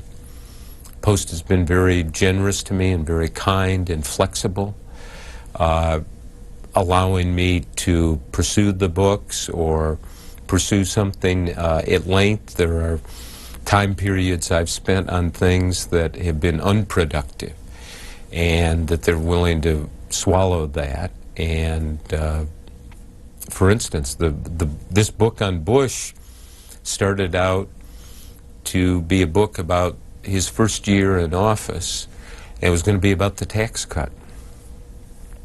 And I was all set to write it. In fact, I was doing my last interview on 9/11, and it was obvious to dispose of the tax cut book, and I have a wonderful set of files on the tax cut, which may be a very good story for the newspaper or a book or part of a book in the future, because the consequences, potentially, of that tax cut may be very great.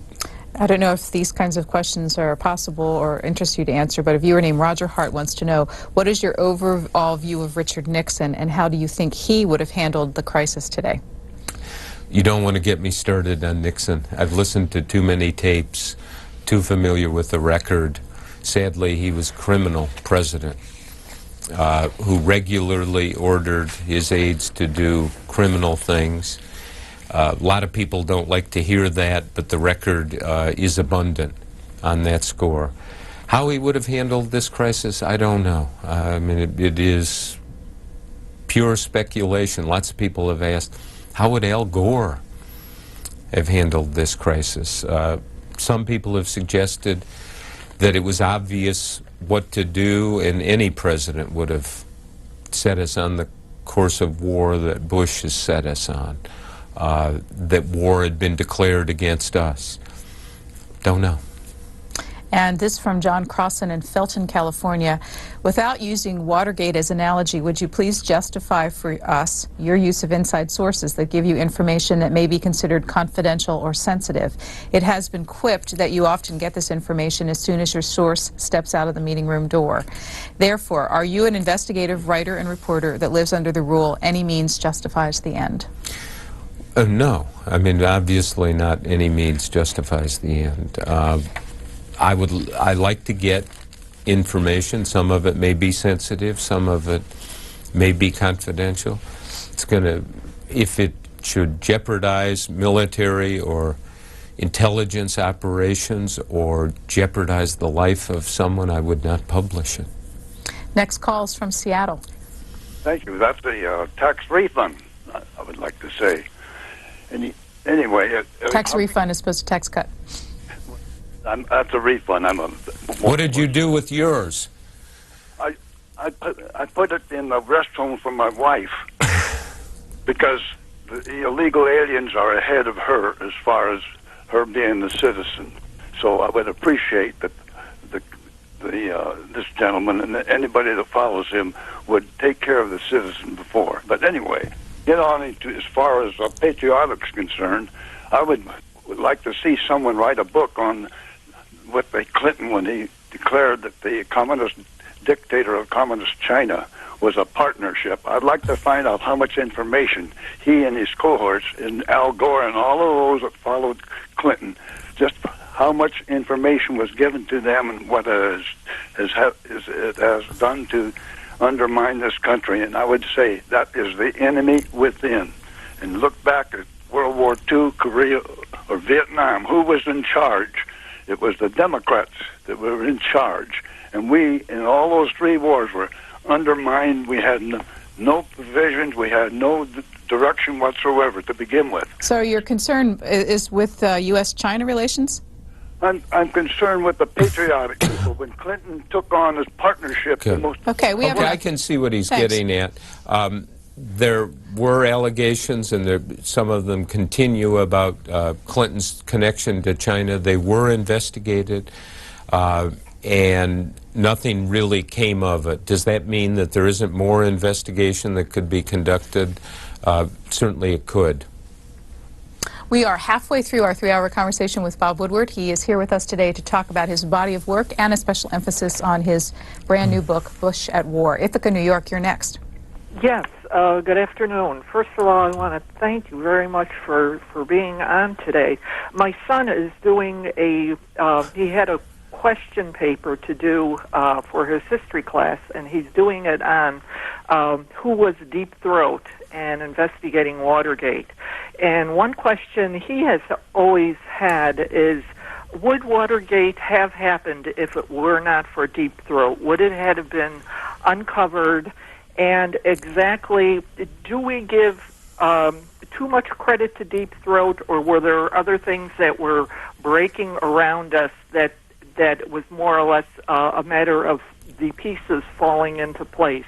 And what made you so confident in your in being sure that the information that Deep Throat was giving you was accurate? Thank you. Okay, well, I hope it helps his son with his paper. By and large, probably too much credit and emphasis is given to Deep Throat. If you look at All the President's Men, you see that was one of the sources, but it was in the context of lots of other sources. And the question about how did I know, or why did I believe it was true? Because it checked out, because there were other sources and other details where it all fit together.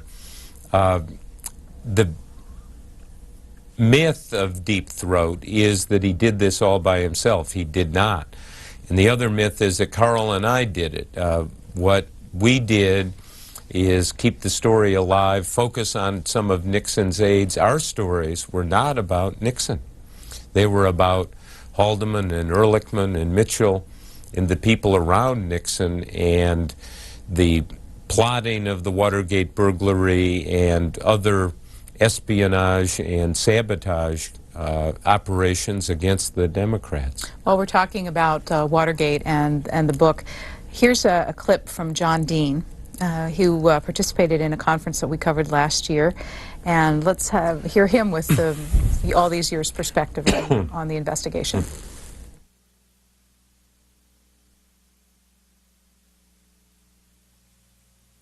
Cracked Watergate, exposed it. It's not true. In fact, about at least 70% of Deep Throat's information that he gave Woodward was dead wrong. The Post did not crack the case. They were never really anywhere close to it. What they did do, though, however, is they kept the pressure on those in Washington who read the Washington Post every morning, the federal judges, the federal prosecutors, members of the House and Senate, where this story could not go away after the '72 election because the Post kept putting it on the front page.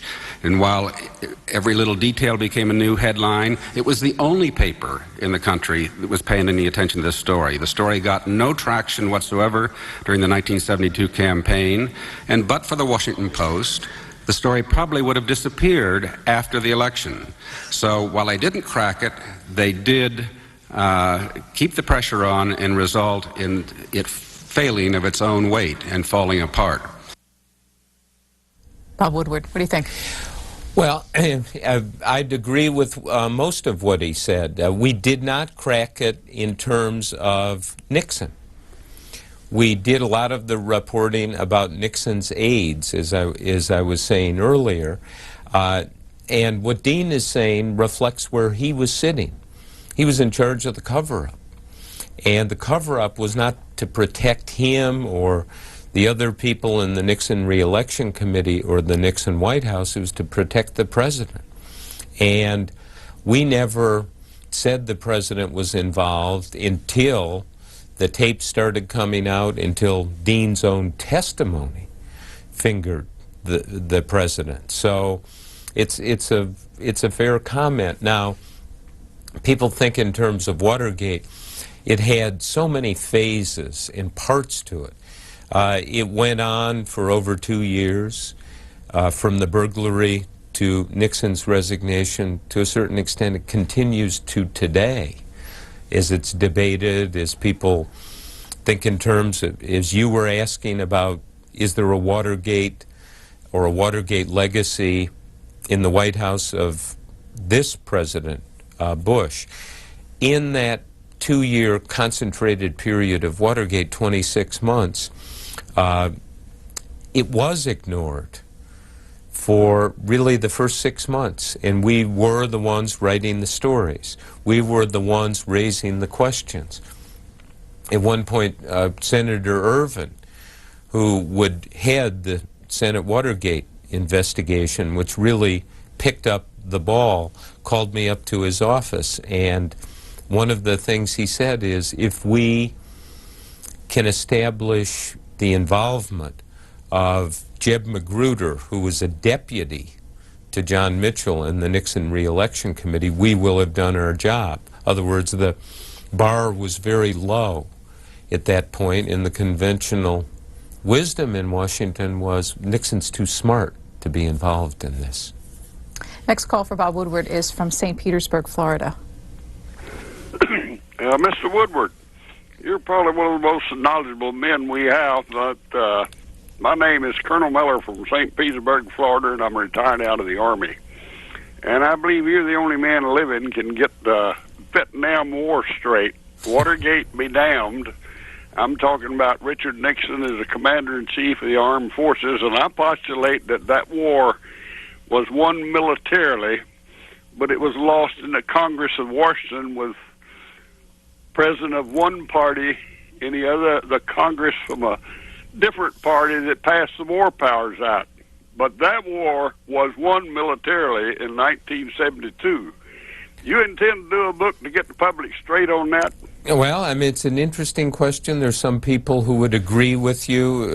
Interestingly enough, I was talking to former President Ford about this a couple of years ago, and he wouldn't entirely agree with the Colonel, but in part he would, and President Ford said, look, the support for the war in Vietnam by 1975 had evaporated. Congress would give it no more money, there was no more public support, and we had no choice but to leave. And he felt and indicated that if there had been that level of public support, that maybe something could have been done militarily. Now, lots of people would argue with that also, but my intention, to answer his question, is to not do a book on that, though they're very legitimate and interesting questions.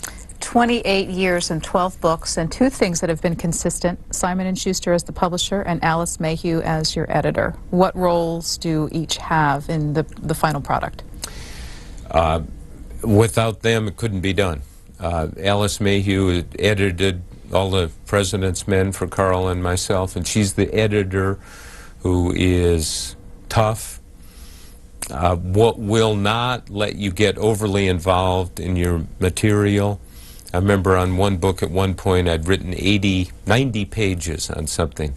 She said, can you cut it back? I said, to how much? And she said, to 2 pages. 80 or 90 to 2 pages? To 2 pages. The kind of editor that we all need, somebody who will say and reconsider everything that's written, everything that's examined in this book, Bush at War. After I had talked to President Bush, she came down, Alice came down to, she does not like being talked about, but I'm going to do it anyway if that's okay, because you asked. She came down to Washington, read the transcript, marked where she thought things were interesting, important, and then said maybe we should start the book with you talking to Bush, because he said so many interesting and relevant things on the record. So I drafted it, and she looked at it and she said, no, it does not work there. The issue here is Bush responding on September 11th and then showing day by day, month by month, leading up to the confrontation with Iraq. And then you can go and discuss your interview with him. And she was absolutely right, that you can't make this a story, because there was so much reporting done behind the scenes about what happened. This can't be a story about what Bush says. It's a book about what happened, about the interaction, and then kind of a running commentary that Bush provides at critical points. And that is editing smart, which he has done on all of these books. And in many ways, I could sit here for hours and talk about it. When we were looking at the video from your house, you told us when we saw your spouse's book on the bookshelf that she's a working journalist as well. Does she assist in any formal way or informal way with your books? She reads things first after my assistant, and is very, very patient. And at the end of the day, or at bedtime, I may give her 30 or 40 pages and said, can you read this? And of course that's the last thing somebody wants to do, but she will do it. And you had asked about Simon & Schuster. That's right. What is important to me about them is they can keep a book confidential, and they can publish it. The turnaround time, the last discussion in this book is in October, and it was published a month later. Normally it takes 4 months, 6 months, 12 months before a book is published. So this is right into the headwinds of the events we are living and discussing now. So the acceleration is an important thing that they can do. And that's a lot of coordination, a lot of making sure that the paper is there and the shipping and all of the things I know nothing about that they do perfectly. Next call for you. By the way, we're speaking about all these personal intersections in your life. We've got some photographs, but we're going to take a couple calls and then we'll look at some photos with you from your life as well. Let's hear next from Iowa City, Iowa. You're on the air. Hi. Hello, Mr. Woodward. Hello. Yes, I've been a great fan of all of your work. I read All the President's Men was the first Watergate book I ever read, and I enjoyed it very much, and it really whetted my interest for the whole field. I'm a young person. I'm 21. Of course, I hadn't been alive during that time, and just reading about it, you really get a taste of what all of history has given us to this moment. It's really helped me understand current events much more.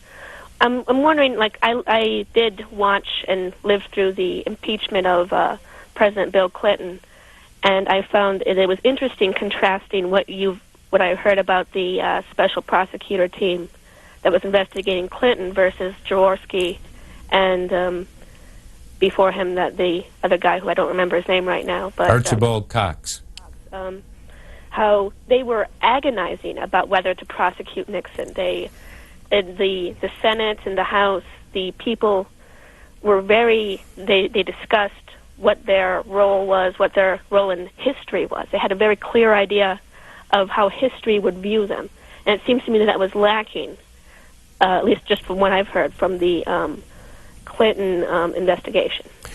Well, a lot of people would agree with you on that there was a difference, and there's been a lot of criticism of Ken Starr and his investigation of Clinton. But if you can pull the camera back a little bit, Clinton brought a lot of that on himself, maybe all of it, and there was always a propensity to not level and tell the full story, and whether you needed the vehicle of an independent counsel, criminal investigation, to expose that or not will be debated in history for a long time. I wrote this book, Shadow, about the legacy of Watergate, and half of it is about Clinton's problems and his impeachment. And one of the things real quickly that comes through in comparing Watergate and Lewinsky-gate, or whatever it might be called, is in the case of Nixon, there was a mountain of evidence that he broke the law. Everyone almost in the end really testified against Nixon or wrote memoirs criticizing him. In the case of Clinton, there was no real compelling evidence that he committed a crime, or at least a crime that the House impeached him for. He clearly lied in one of the depositions, but interestingly enough, the House did not charge him with lying in that civil deposition in the Paula Jones case. Clinton, in a way, learned the lesson of Watergate. Don't trust anyone. Anyone might be a witness against you at any time. To my knowledge, he did not have an automatic taping system, so there is not the witness or the tapes or the documentation to prove criminal activity, where in the case of Nixon, you could prove dozens of crimes. I think any president would have a taping system after Richard Nixon's White House? Let's hope not. The idea is repugnant. That, I mean, here's Nixon. One of the things all presidents learn is that people come into the Oval Office and they unburden themselves. It's like all of the defenses are down. And they say things, they reveal things, they break confidences. A cabinet officer will come in and say, Mr. President, you won't believe what this other cabinet officer is doing, or what happens here, and to secretly tape all of that. As Henry Kissinger said, it's madness. It would take 6 or 7 years to listen to it, just once. So Let's hope we don't have it. Did the same view hold true of Lyndon Johnson taping his phone calls from the White House? Well, Michael Beschloss in the books on that, on Johnson, has revealed a whole different side to the taping. And you see Johnson operating and manipulating people, and I think because of the crimes of Nixon, people were willing to accept the way Johnson did things, and the tapes to come out so many years after his presidency. Remember, in Nixon's case, the tapes started coming out while he was still president. Santa Barbara, thanks for waiting. You're on the air. Thank you. I appreciate you both, and I think Brian Lamb is a gem. 2 questions. One, I guess it's just I'd like your comments on what's going on in the administration in terms of human rights. It seems like Ashcroft is doing all sorts of strange things, and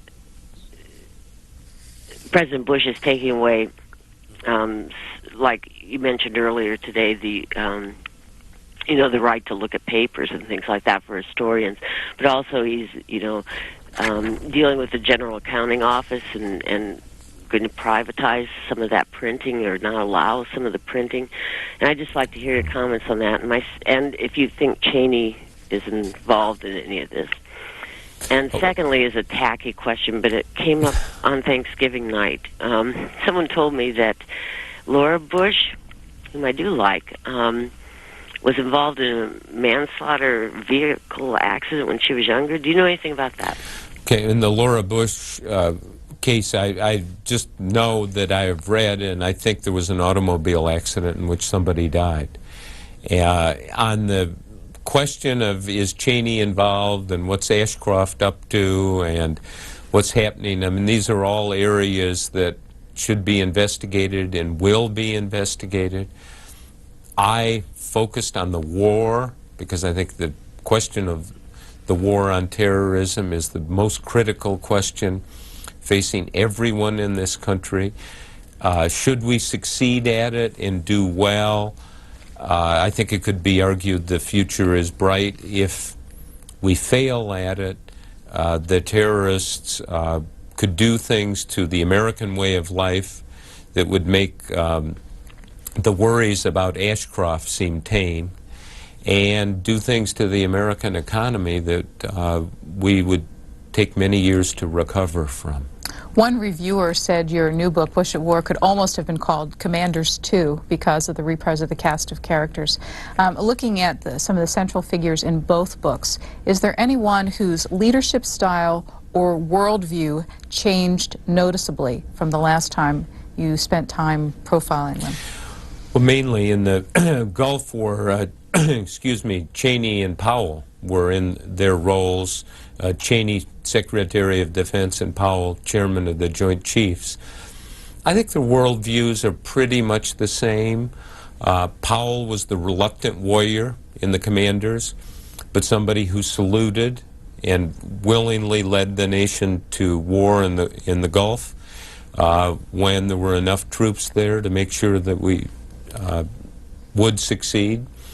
Cheney was a very powerful, strong manager of the Pentagon and of that war effort. I think some people now identify Cheney with the hard line, quite rightly. He believes that Iraq poses a threat the likes of which we have never seen, or maybe that's a little extreme, but he really is worried about Saddam Hussein, where Powell is much more interested in the diplomatic route. Next is Springfield, Virginia. Can you imagine someone losing their voice after a couple of hours of this? You only have 1 hour to go. Okay, good. I have a question about your sources, particularly when a source might be a public official, and when events are continuing to unravel, like particularly with the Bush at War book. And what sort of checks do you put into place to make sure that potentially a source might be trying to use your book, your reporting as a way to absolve themselves on particular historical events, particularly on 9/11, and whether it be a cabinet official or some other official within the administration? That's a very good question, and I check these things as much as I can. And one thing we should not be naive about as citizens, or somebody like myself as a writer, that any time some public official talks to you privately or in public, they are trying to steer and trying to direct and shape the story. When the president gives a press conference, you think he's going out there for any other reason than to try to explain and to put the best light on everything that is going on? The same with any other official. So what you can do as a reporter is go back again and again, look for the contemporaneous records. I was able to get contemporaneous notes so you can see exactly what was said, what the interaction was. But you always have to be a doubter. You always have to be skeptical of it. Going back to Watergate, Carl Bernstein and I developed this notion of the best obtainable version of the truth, which means you can never say it's the truth because you don't know what you don't know. But as reporter, spending as much time as possible and triangulating, trying to get, in some cases, half a dozen sources on specific moments and turning points, it's the best obtainable version at this point. Have you ever taught any college classes in journalism? Many times. And what is it that you want to leave behind for next generations in terms of doing the job well? Well, the first thing is, if you're working on something, develop multiple sources and check and recheck what I was talking about earlier, even on a day story. Don't think it's a press conference from the police chief and one phone call. It's not enough.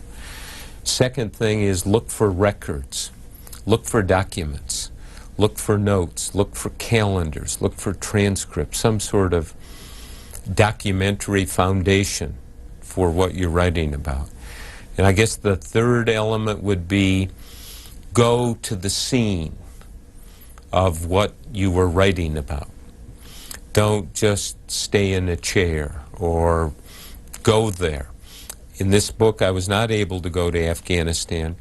I asked all kinds of people to let me go to the Situation Room, which is where these meetings take place.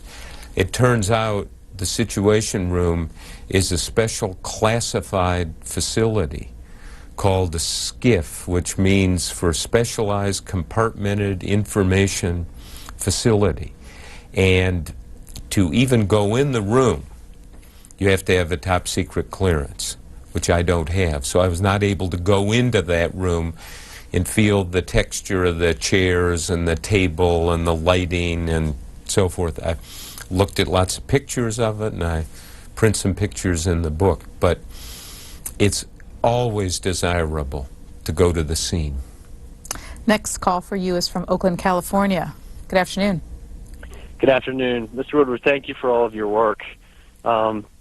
I guess the question that I have is, given that, and I'm going to paraphrase and probably do a real bad job of it, but Einstein had said that the problems that we've created today aren't going to be solved with the same level of thinking and action that created them. Given that as a framework of approach, what would you say? I mean, and I'm somebody who's interested in current events and studied in D.C. and spent a little bit of time on the Hill, and don't watch the news anymore, frankly, because I've been turned off to the recipe that they think people are looking for to be interested in it. I'm not interested in what's being reported, particularly on TV anymore. You ought to tell the people who run the TV stations that, because there are a lot of people who agree with you. Yeah, and I guess I don't. I think that I share it with other people and maybe create a groundswell that way. But I will take that as a suggestion. My question is, given that there are some, we're hitting a watershed with many issues around human rights, the environment, large issues that are going to have to be dealt with, and we're kind of going to be hitting the wall with them. As a reporter and as somebody who I see in the world, citizens see you and reporters as our main means to knowing what it is that's going on, and our main means to understanding the world and taking part in what it is that we can do to make a difference. What do you see as being vital for that vital communication link to be able to fulfill its role in society? Because at this point it doesn't seem to be doing that, and it doesn't seem that the trend is positive. Wow, that's lots of paragraphs. First of all, your suggestion that more goes into creating problems than solving them, I'm not sure that's the case. I think sometimes you can create a problem in a flash, and it may take a century or more to unwind some of the problems that we have. In terms of the communication, what interests me in journalism and book writing is to try to get to the bottom of something, to try to explain it as fully as possible. I agree with your criticism, what I think is your criticism of television. It reduces everything to a soundbite, or a minute 30. And the great managing editor at the Washington Post, Howard Simons, I remember once told me when I was struggling with the story, and it was very comforting. He said, "Don't worry, you can't understand a man in an afternoon." I remember going, phew, that's right. You can't, you're not supposed to, you can't understand anything in an afternoon or a series of afternoons or even weeks. And that the more you get into something, the more complicated it is. And if we in the journalism business are just going to be it's going to be drive-by reporting, and we never stop the vehicle long enough to get out and re-examine and talk to people again and think in terms of consequences and meaning. People like this caller are going to say, I don't like the recipe, I don't like the way, I know it's too simple, it's more complicated. And there are newspapers, the Washington Post devotes immense resources and money and newsprint to printing very long series. The excerpts of this book covered pages and pages of the newspaper to try to present something that is not the drive-by approach. We are at the top of our third hour with Bob Woodward in depth today, and we have time for more calls in this final hour. Because of that, do you need anything more to drink? Your voice is getting a little maybe rusty. A little more. A little yes. water or coffee? Vodka. That was a joke. I should tell the audience, yes. But we'll fill up your glass for our final hour. Let's listen to a call from Boston next. You are on the air, Boston. Go ahead. Hi, Mr. Woodward. You've had such an amazing career, both as an observer and a reporter of Washington. And just sort of playing off your last answer, I'd just like to get your understanding of how official Washington works now as compared to what it was like when you were a young reporter covering Watergate. I mean, what are some of the big changes that you've seen in your times, and what things haven't changed that surprise you? Well, there aren't that many changes, interestingly enough. I wouldn't emphasize the change part of this, that it's still somewhat the same. If you go to people and you say, look, I need to know what happened here, why it happened, and if you can convince them you're as serious about what they do as they are, that as an outsider you really want to understand that, I've said this, you have to have iron pants, you have to be willing to sit for hours and hours and hours, like you do. 3 hours sitting and kind of trying to draw something out of somebody and put it in context and cover the range of issues. So that's always been the case. There's the human dimension. Can you build relationships of trust with people? And if you can, you're going to get closer to a version of what occurred. If you can't build the relationship of trust, I don't think you will get very far. The other big change, or the real big change, because is that everything is 24-hour cable television, the internet. And when I was working on stories for on 9/11, in the months after 9/11, I can remember a time when I had a story and it was all ready to go in the next day's paper.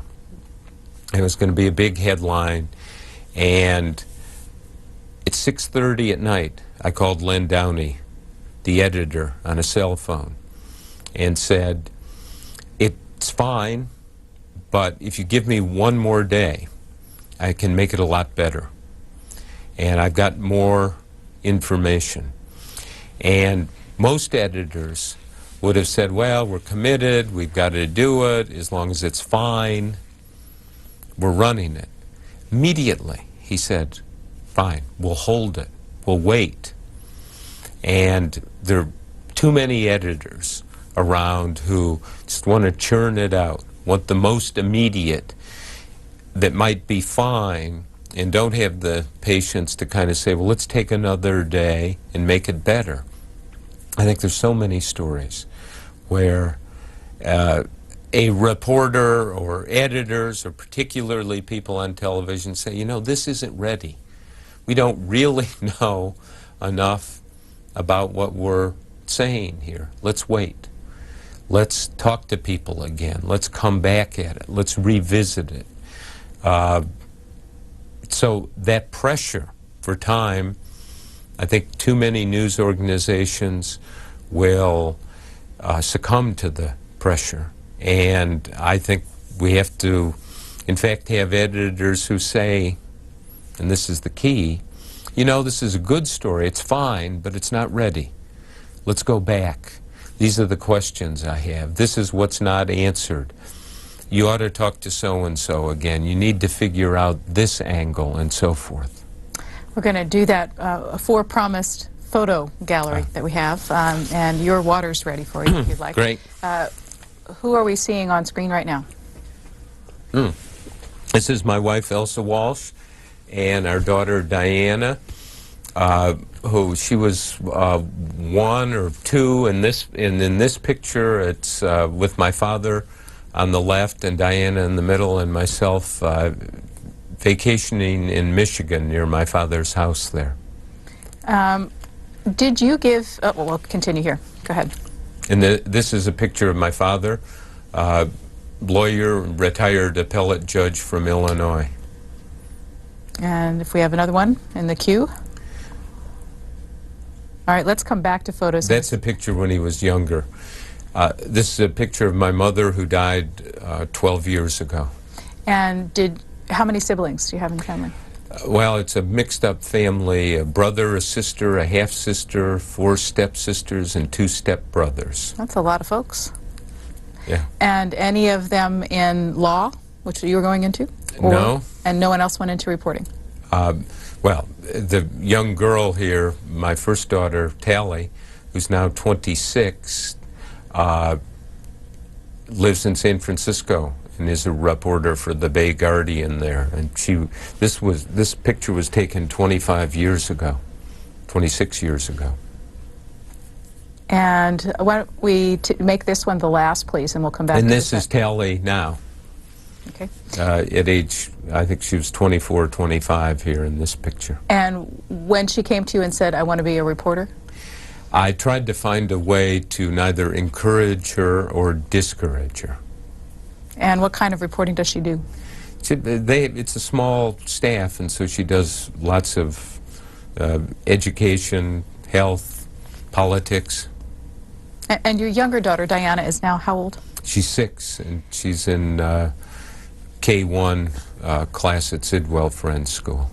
Personal question, and if too much so, we'll move on. But as parents of a 6-year-old, when you got into those meetings and conversations and learned the extent to which targets in Washington were on the assessment list by the planners at the White House, understanding the threat, did you give any thought as a parent to living here? Yes. And that's not too personal a question. We live in a high-threat environment, certainly in Washington, certainly in many places in the country, and I worried about it a great deal, and I think you have to face the question of how big is that threat, and is it worth it? And Elsa and I debated it. Frankly, I think we never resolved it, kind of time resolved it, and it may be one of the problems that we've all become numb.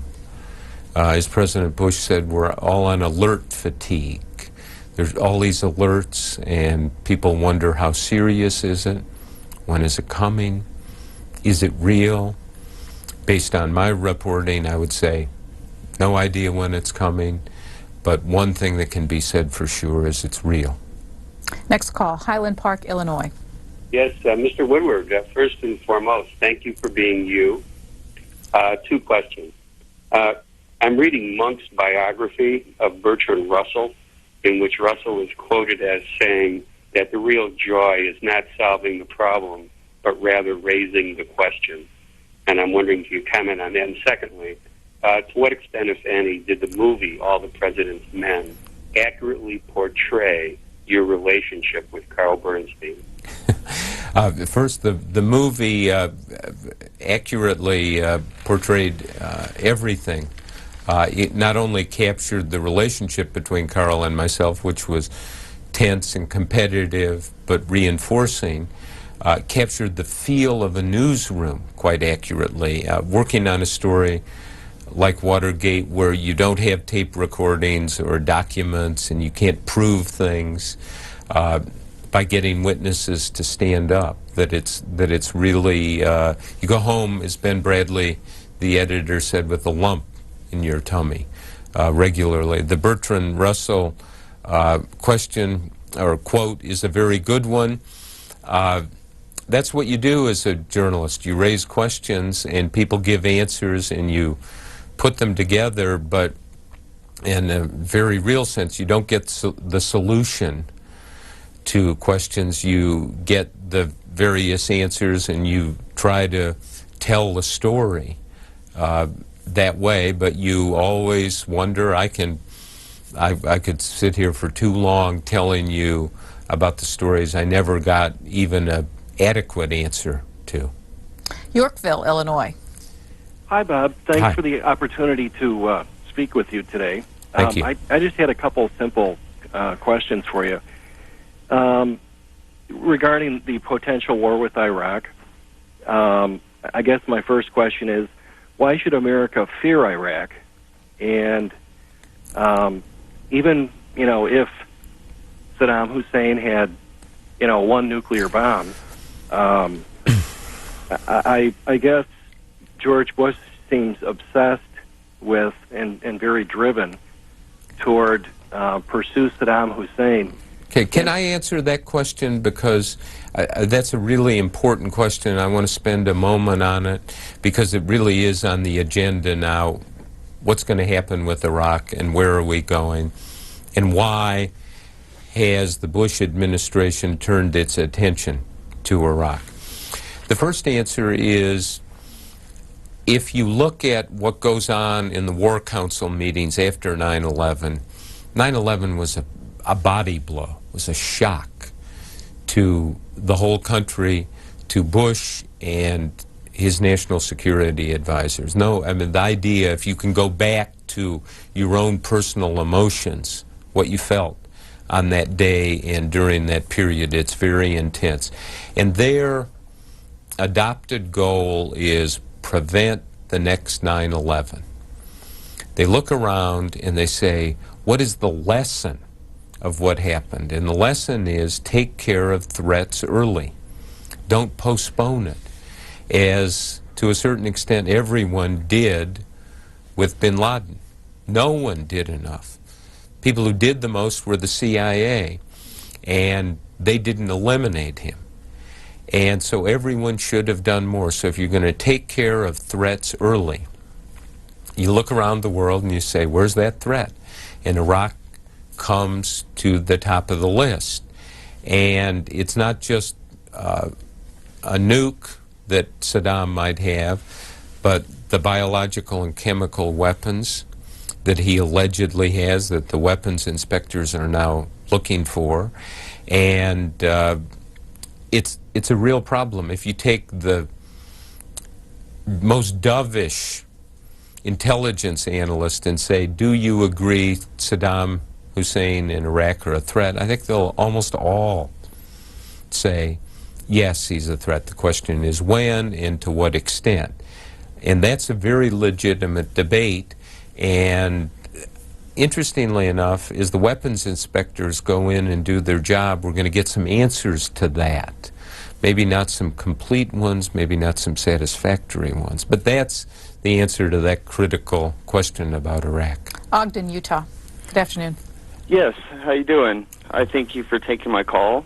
And with your knowledge of Bush and all, I was just wondering if you know anything about the Skull and Bones Society. There seems to be coming a lot of rich and powerful men out of these societies. I was just wondering if there's anybody within the Intel, CIA, or whatever, are they investigating these societies? I mean, there's a lot of talk about it.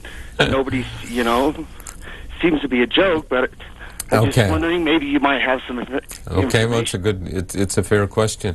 The Skull and Bones Senior Society at Yale, I went to Yale and was in a different one, and they're boys clubs. Or back in the 60s, they were boys clubs before women came to Yale. Now it's boys and girls clubs, and they're a little bit more intense, but I don't think there's any evidence that I've seen that there is a conspiracy or that people are operating in a way that they should. It builds some bonds with individuals that go beyond just, say, being in a fraternity. And I have friends who I was in a society with. One is a senator from Florida now, somebody I feel a closeness to because we shared lots of experiences which were personal and academic during our last year in college. But when Bush's father was running for president in 1988, another reporter and I, Walter Pincus at the Post, spent a long time examining Bush Sr., who was also in Skull and Bones, and I actually interviewed everyone that Bush Sr. was in Skull and Bones with about Bush Sr., and it was kind of interesting and emotional, absent conspiracy as best I can tell. If you look across the 12 books, the one that stands out for its differentness is this portrait of John Belushi, published in 1984. Why did this subject interest you? How did this story come to you? I was raised in a town outside of Chicago called Wheaton, Illinois, and Belushi was raised in that town, and so was his wife, who was his widow after he died, and she came to me and said, would you investigate what happened to John? And I did. The widow and Belushi's friends in Hollywood in the entertainment business hated that book because it showed that, in a sense, the whole culture and some individuals were drug enablers, and they made it possible for Belushi to obtain drugs, use drugs, and in a sense, even in some cases, encouraged it. And so it's a very sad story of somebody with immense talent, and I guess in many ways it's a story of the failure of success. He succeeded so well and then destroyed himself. And it's the book I get the most reaction to or mail, even now, almost 20 years later, because people will read it and say, I'm living chapter 36, and I see that you die in chapter 40. And it's a very grim tale of the destruction of somebody through drugs. A viewer named Jeff DiCello wants to know about this book. Please comment on recent statements by Jim Belushi that he regrets giving Mr. Woodward permission to write about his brother John in the book Wired. Well, Jimmy Belushi was very angry and still maintains his anger about the book, which was an accurate portrait of what happened, and I'm sorry he feels that way, but I was going to write about it anyway. I think what he's saying is he regrets granting me interviews, which he did. Toledo, good afternoon to you. Yes, Mr. Woodward, it's an honor to be able to talk to you. Two questions. One, Watergate, the burglary itself, that wasn't the story. It was a cover-up, wasn't it? Yes. That was a story to see how high up it went, and you kept getting blocked on getting information. Yeah, it wasn't just the cover-up. It was what were they covering up, and essentially they were covering up all kinds of illegal activities in addition to the Watergate burglary. Ultimately, I think now we know what they were covering up is who Richard Nixon really was. Okay, and the other one is the one caller asked about it before, is that what you hear on the news isn't exactly what people are saying, because I'll sit down and I'll watch like a speech by President Bush, and then these commentators, they come on and they start commenting on it, and I'm going, did they listen to the same speech I listened to, or, you know, am I losing it here? I just wonder if you'd comment about that.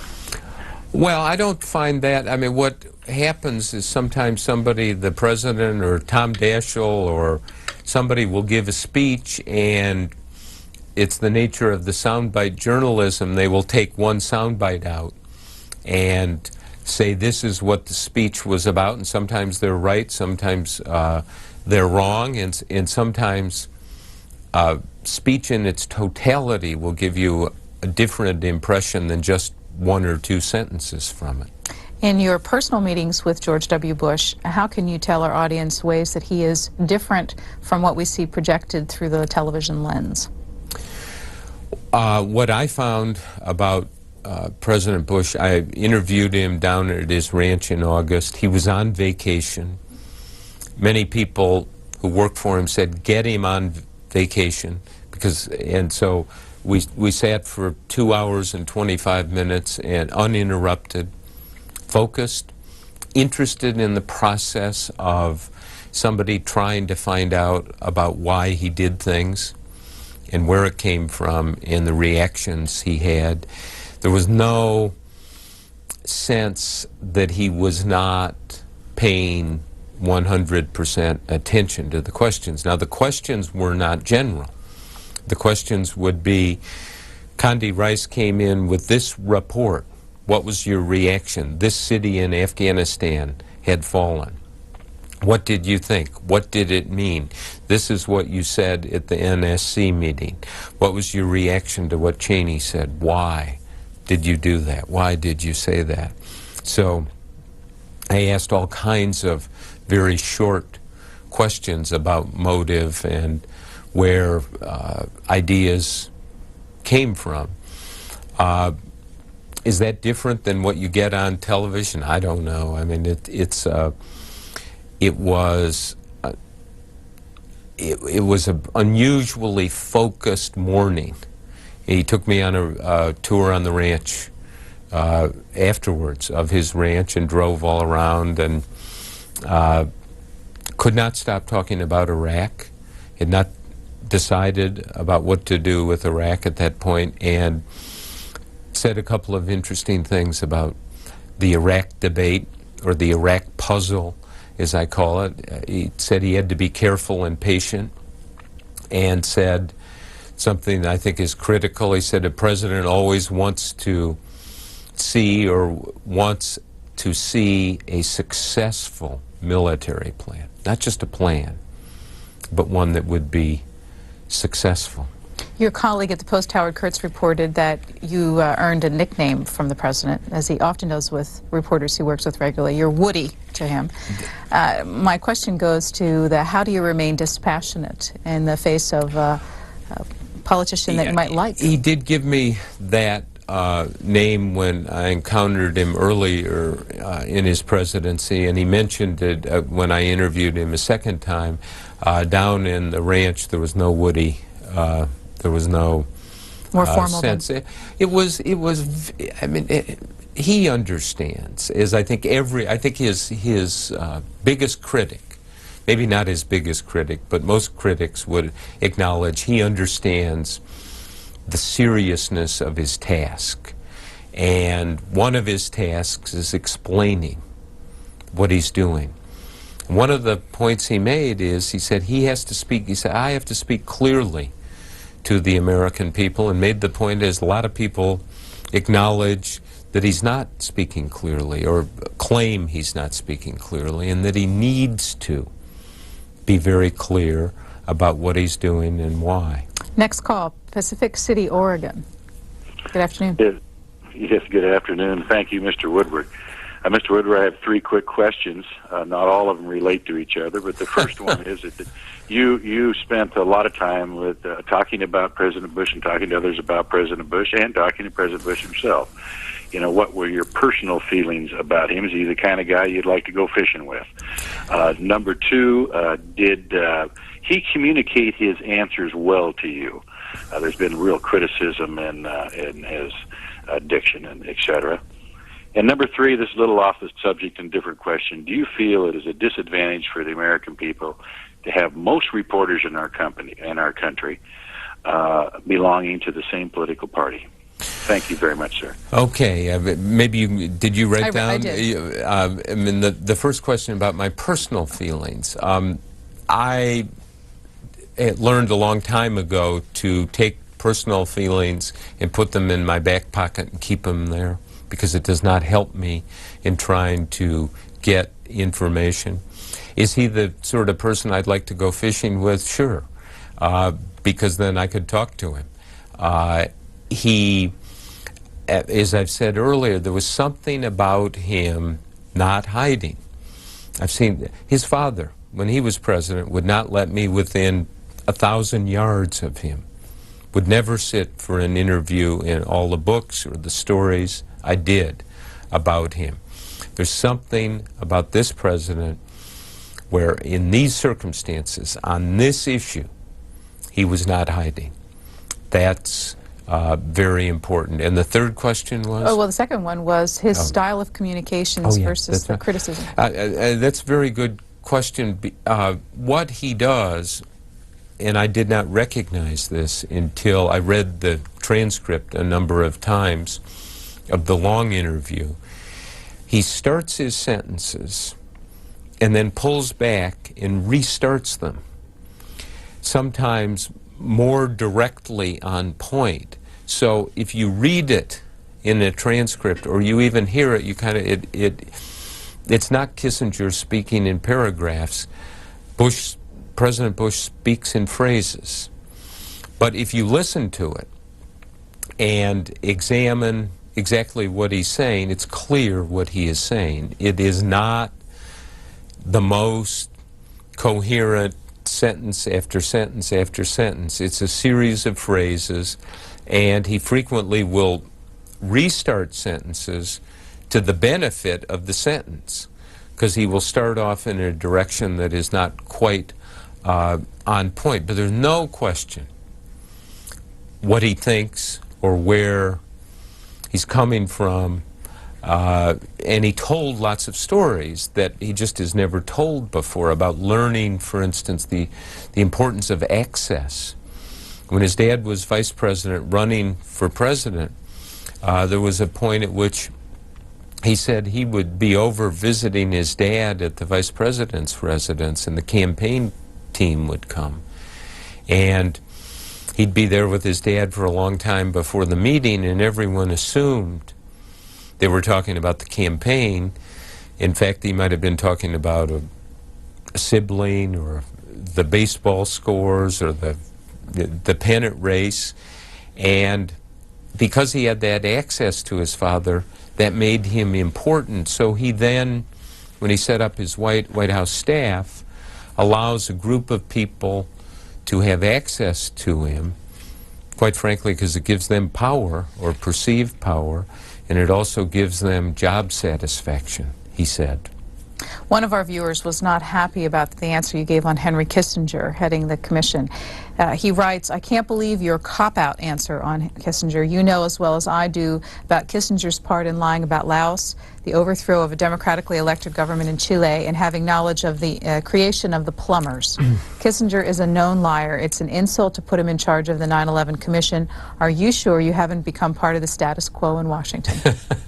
Well, I've written some pretty harsh things about Henry Kissinger, and the record stands. He's never been indicted.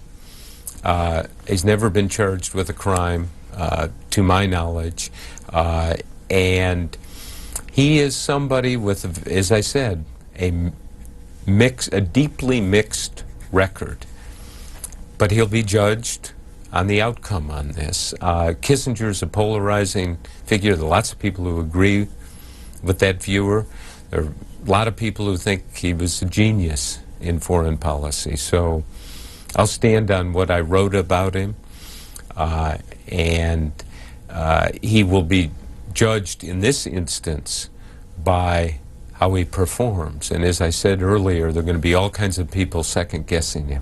We have 30 minutes left in our 3-hour conversation with Bob Woodward, the man who told us that over the years he's developed iron pants, and we're glad for that this afternoon. Next call is from Kansas City, Missouri. Hello? You're on the air. Yes, I had two questions. The first one has to do with the possibility of a war with Iraq. Is it your impression that President Bush and his top advisors have really thought through what the repercussions of a war would be? I just heard yesterday on TV that the only thing that might be more frightening than having Saddam as the leader of Iraq is not having Saddam as the leader of Iraq. And then second, I have a question about whether or not you think there is a story behind Bush as a member of the board of Harkin Oil.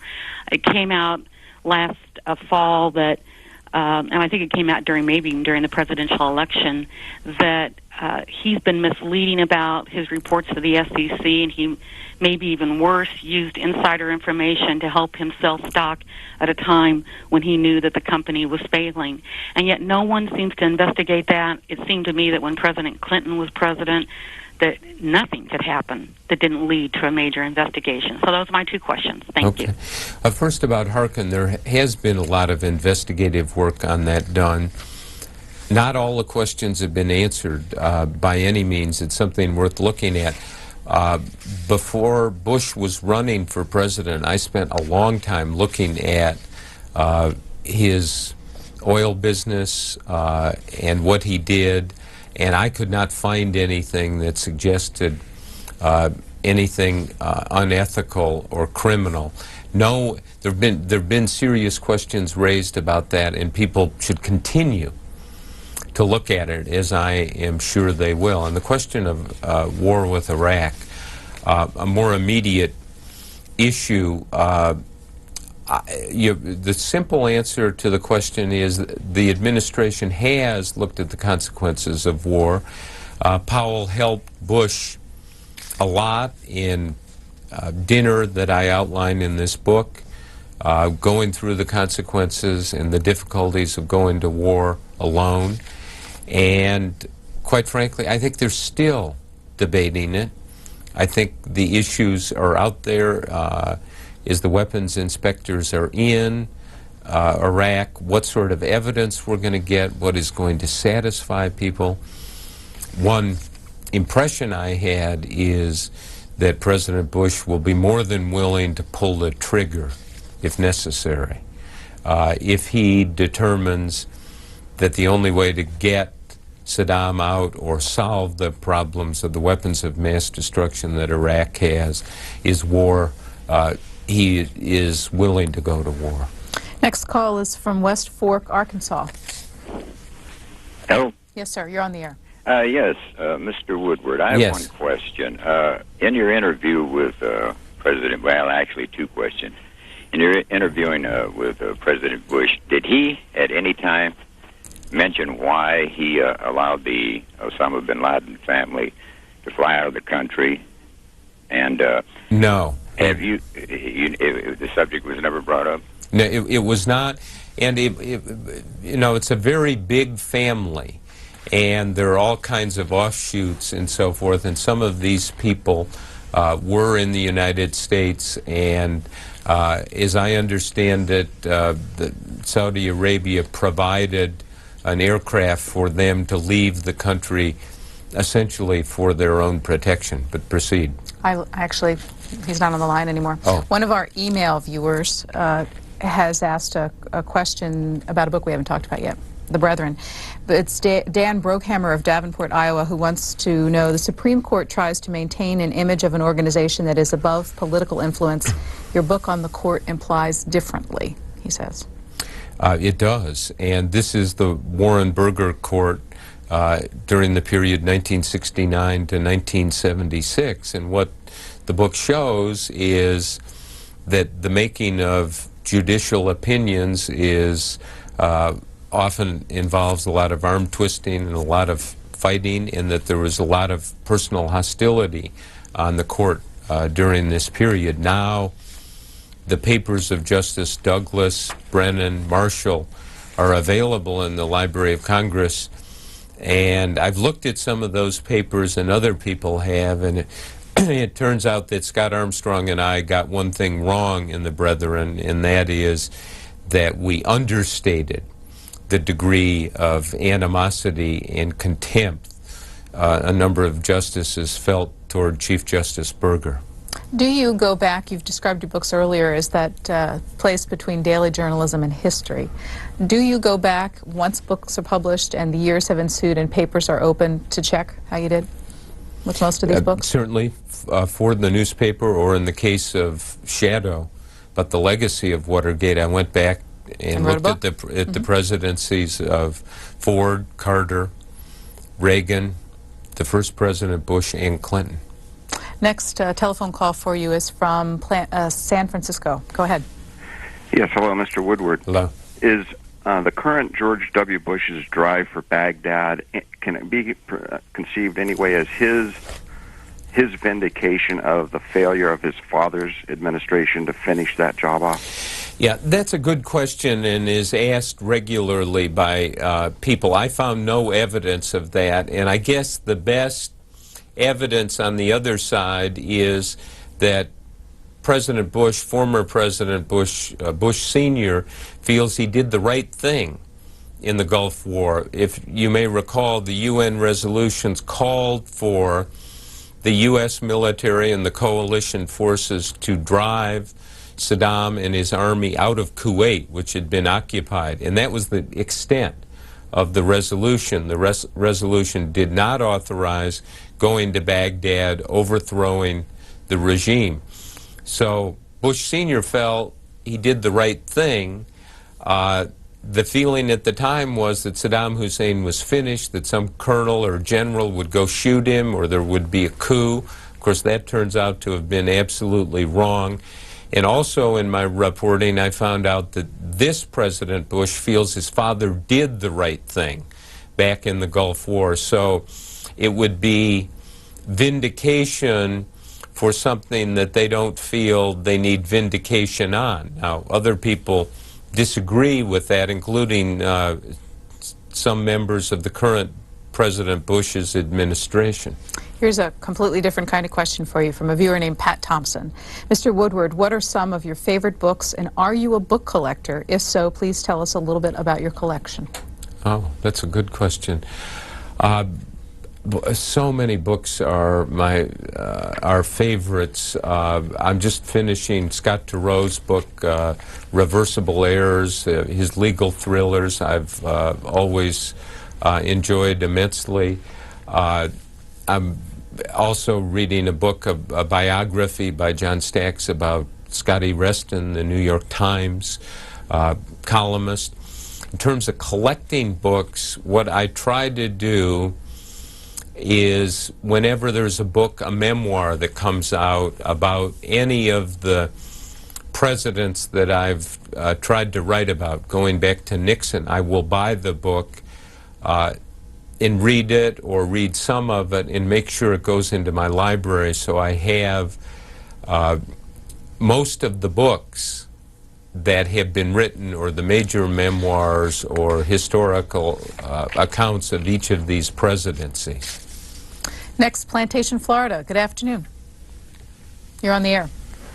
Hello? Yes, sir. Hello. Hello, this is Pat Wyndham from Plantation, Florida. I'm also a Yalie. I was over at Sterling Hall during World War II helping to make the world safe for democracy by studying radio. I did not belong to a secret society, however. Now, the question is, why don't we forget the Middle East to some extent and move in the direction of sustainable energy resources in the form of hydrogen economy, as espoused by Jeremy Rifkin and Lester Brown and others, and get some information out on that rather than to fight wars over the rather minuscule amount of energy that will be coming out of the Middle East. Thank you. Of course, it's not a minuscule amount of energy that comes out of the Middle East, and we import half of our oil, and there is this issue of energy dependence, which we have, and no one has quite faced up to it, simply because the cheapest way to do it is to do it the way we've been doing it, and the risk to the American economy is there for people to see, but no one has been willing to take the steps, which would be immensely expensive, to make us less dependent on foreign oil. Debbie McLeod in Tampa, Florida wants to go back to the Vietnam period. I'm reading Daniel Ellsberg's book, Secrets, about the release of the Pentagon Papers. Please ask Mr. Woodward if he remembers that period in time and how he and other journalists felt about what was in the papers and what the government of 5 presidents had been telling the press about Vietnam. She says it must have been an extraordinary moment in history. It was. I was working for a weekly paper in Montgomery County at this time. I think it was June 1971 when the Pentagon Papers were first published, and it was a shock, and quite frankly, part of my reason for wanting to go examine Bush at war and what's going on in the war on terrorism is the knowledge that in the 60s, when the war was beginning, the public was not being told what was going on at the secret meetings, was not being told what the president was really doing. The president was not sitting for hours and hours of interviews about why he did it, what his motive was, whether he had any doubt. By the way, this President Bush, when pressed on, do you have any doubt, insists flatly, categorically, has no doubt that he's on the right course. I asked everyone, I looked hard to see if there was any glimmer of doubt. Don't see it. Now, doubt may not be the problem here. It may be overconfidence in what we're doing. But on the issue of doubt, I satisfied myself as a reporter that it's not there, but that we need to see how and why this policy, these series of policies are made. In the case of the Pentagon Papers, they were just memos and documents. It didn't really tell you what was going on inside the War Cabinet. We now know some of it, at least from Lyndon Johnson's phone calls that were taped, and you see that he had this, he was not telling the public what was going on in the nature of his doubt. So, quite honestly, part of my motive in this is people, the issue of war is the most important undertaking for a country. It tells us who we are and what our values are. It tells the world who we are, and it tells, in a sense, ourselves who we are, what we care about, what we're doing, why we're doing things, why we're undertaking the exportation of death and violence to other people in a country. And so how war policy is made is critical. And for me, the legacy of Vietnam hung very large over this undertaking. Since you've been explicit about the interviews that President Bush granted you, will you tell us whether or not Colin Powell sat for interviews? What my deal with everyone, other than the president who spoke on the record, is I would not say who I talked to and who I didn't talk to. In the course of the reporting on this for the newspaper, for a series Dan Baltz and I did on the first 10 days, and this book, I was able to talk to everyone I wanted to and all of the key people. I would have liked to have talked to all of them more. I'm trying to formulate this into a question which will probably come out a little awkwardly, but looking back to the commanders also, Colin Powell talked to you then, or are you not able to say? He was a central figure in his memoirs. He acknowledged that he talked to me at length. All right, then here's where I'm trying to go with this. Colin Powell's willingness to put forward his thinking on the record with you versus the kind of ship he ran with regards to reporter access to the battlefront in the Persian Gulf War. All the reporters there complaining about not being able to get out into the field, controlled access, information through press briefings, that sort of thing. Well, can you take that sloppy question and It's not a sloppy question, no. I mean, there is a contradiction. And I think the Pentagon then, and I think the Pentagon now, has made a mistake in curtailing access to the battlefield. I think they should find a way to do it.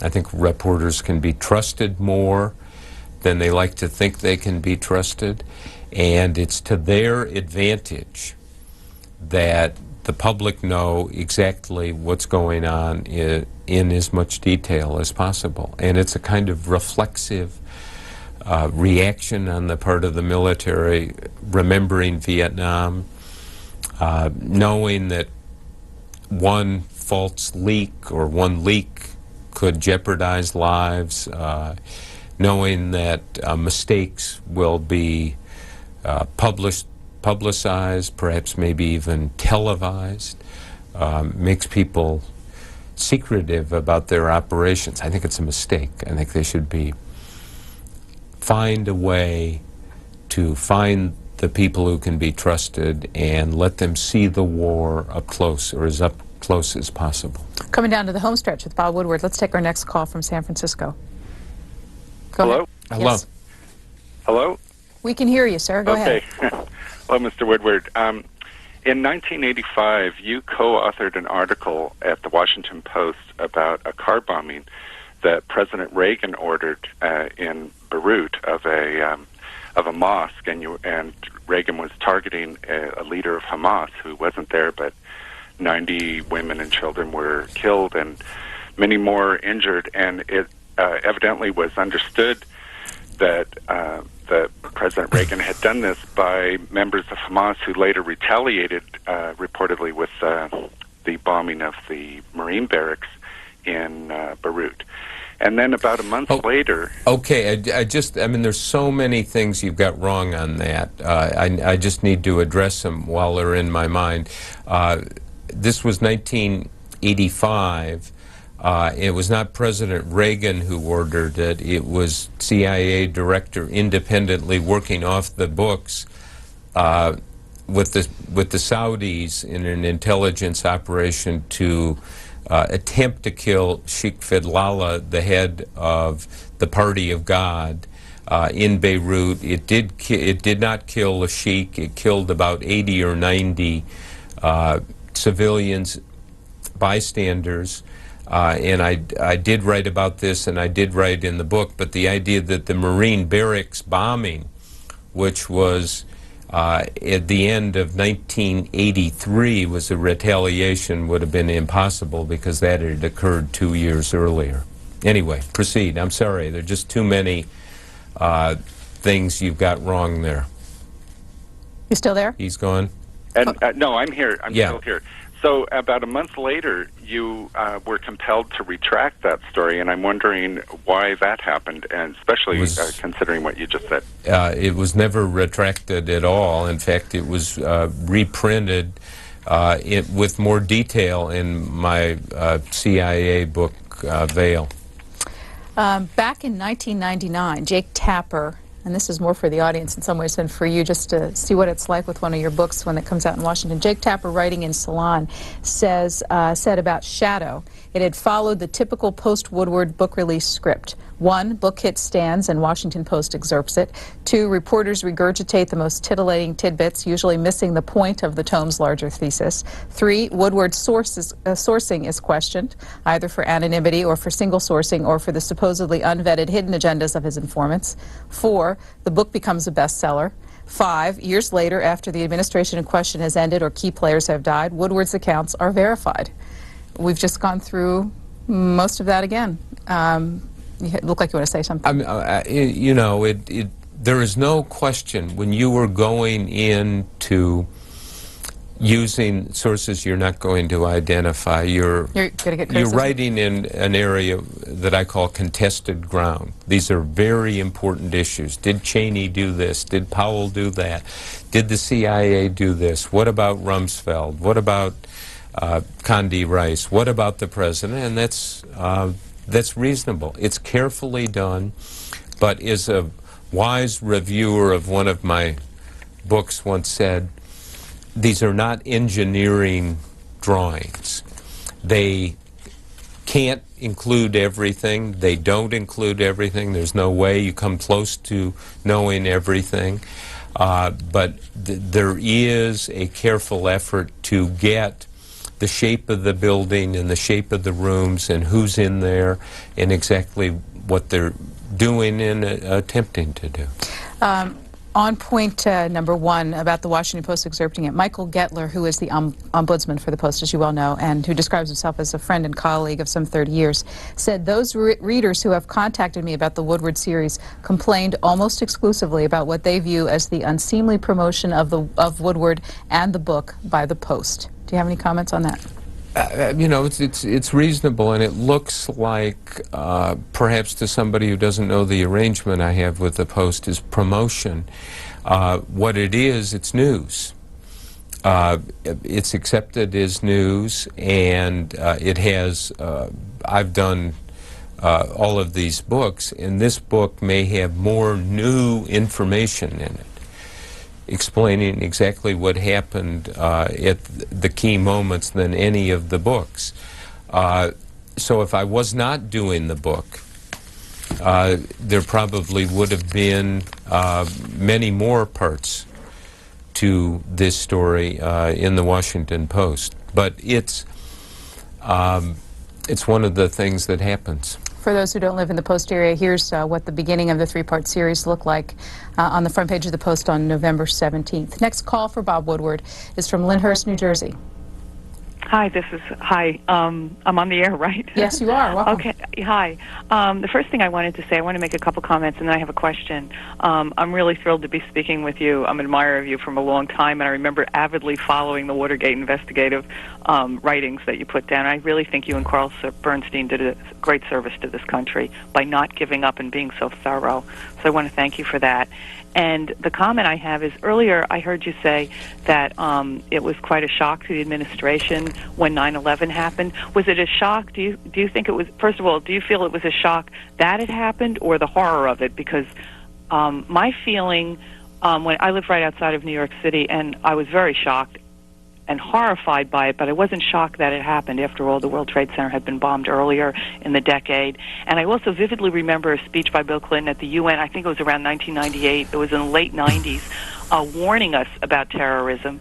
And so when it did happen, I wasn't surprised. And I've heard several people say that the administration was shocked by it. And what I'm wondering is, do you think if that's true, do you think that there's some sort of, I mean, I know it was upsetting to them when they lost to Bill Clinton in 1992. Do you think there was some kind of mindset by some of the people in administration that they didn't take some of the things that were passed on from the Clinton administration seriously? Thank you. We have to go because our time's running out. Okay. I mean, some things were passed on by the Clinton administration, as I talked about the CIA director warning Bush that bin Laden was an immediate and serious threat.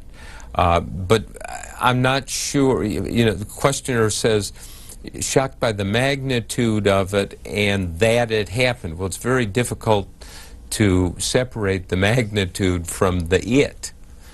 What happened was, if it had just been 10 people killed or another incident at the World Trade Center, the magnitude is connected in a way. And my feeling, and I've said this before, I don't think Clinton did enough. I don't think Bush did enough. I don't think the press did enough on terrorism. I particularly, having written about terrorism for 20 years, feel that I did not do enough. I totally dropped the ball, should have realized how significant this is. When I heard about bin Laden and read about him before 9/11, I kind of, quite frankly, thought he's kind of a marginal kook figure who really is not a threat to this country. I was dead wrong, and I should have done more. And I'm happy and embarrassed I'm happy to say I should have done more, and I'm embarrassed by it. It was a major force gathering in the world that turned its attention and incredible capacity to kill thousands of people on this country, and a reporter like myself should have been much more alert and focused on the subject. About 3 minutes left. We're going to try to get in 2 calls. Memphis, Tennessee. First, I'm sorry, Eugene, Oregon. Go ahead. Yes, Mr. Woodward. I'd like to get your personal observations, maybe even some specific observations on a contentious issue regarding coverage of Israel-Palestine. Both sides seem to believe that the American media is slanted towards the other side. And I was wondering if you had any observations on this matter. I really don't, and to get into, you know, that's another 6-hour program all by itself. Memphis, Tennessee. Hi. Such a pleasure to speak with you. I'm a school teacher. You've been influencing me since I was a teenager. And I want you to know that my students every year have to choose a bestseller to read and write a review of, and you're right at the top of the list. I have a lot of 14-year-olds and 15-year-olds reading you. Now I've got a question that probably is not very pleasant. I read a lot of foreign press and reviews, and I found it very interesting that some of the foreign press and the reviewers are saying that Bob Woodward has gone soft. I don't know what they expected in your book, but evidently you did not give to them what they thought they were going to get. I would like you to make a comment about that, if you would.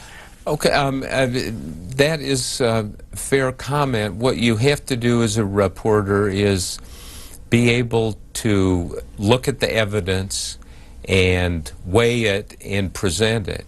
And I don't go at these stories one way or another. I didn't know exactly what it was going to show. In fact, I'm not sure now what it does show, except what occurred. And some people react to it and say it gives them much more confidence in President Bush and his team. Other people have said it's pretty clear they're not sure what to do, and that there is a lot of doubt, and that there is tension so great within the war cabinet that now has been laid out that you could almost cut it, slice it, and box it. So people will make their comments, and I kind of consider them all fair. If you haven't yet seen it, this is the cover of Bob Woodward's latest book about Washington. It is called Bush at War, and it is available at any of your favorite booksellers. Mr. Woodward, thank you very much for spending 3 hours with us.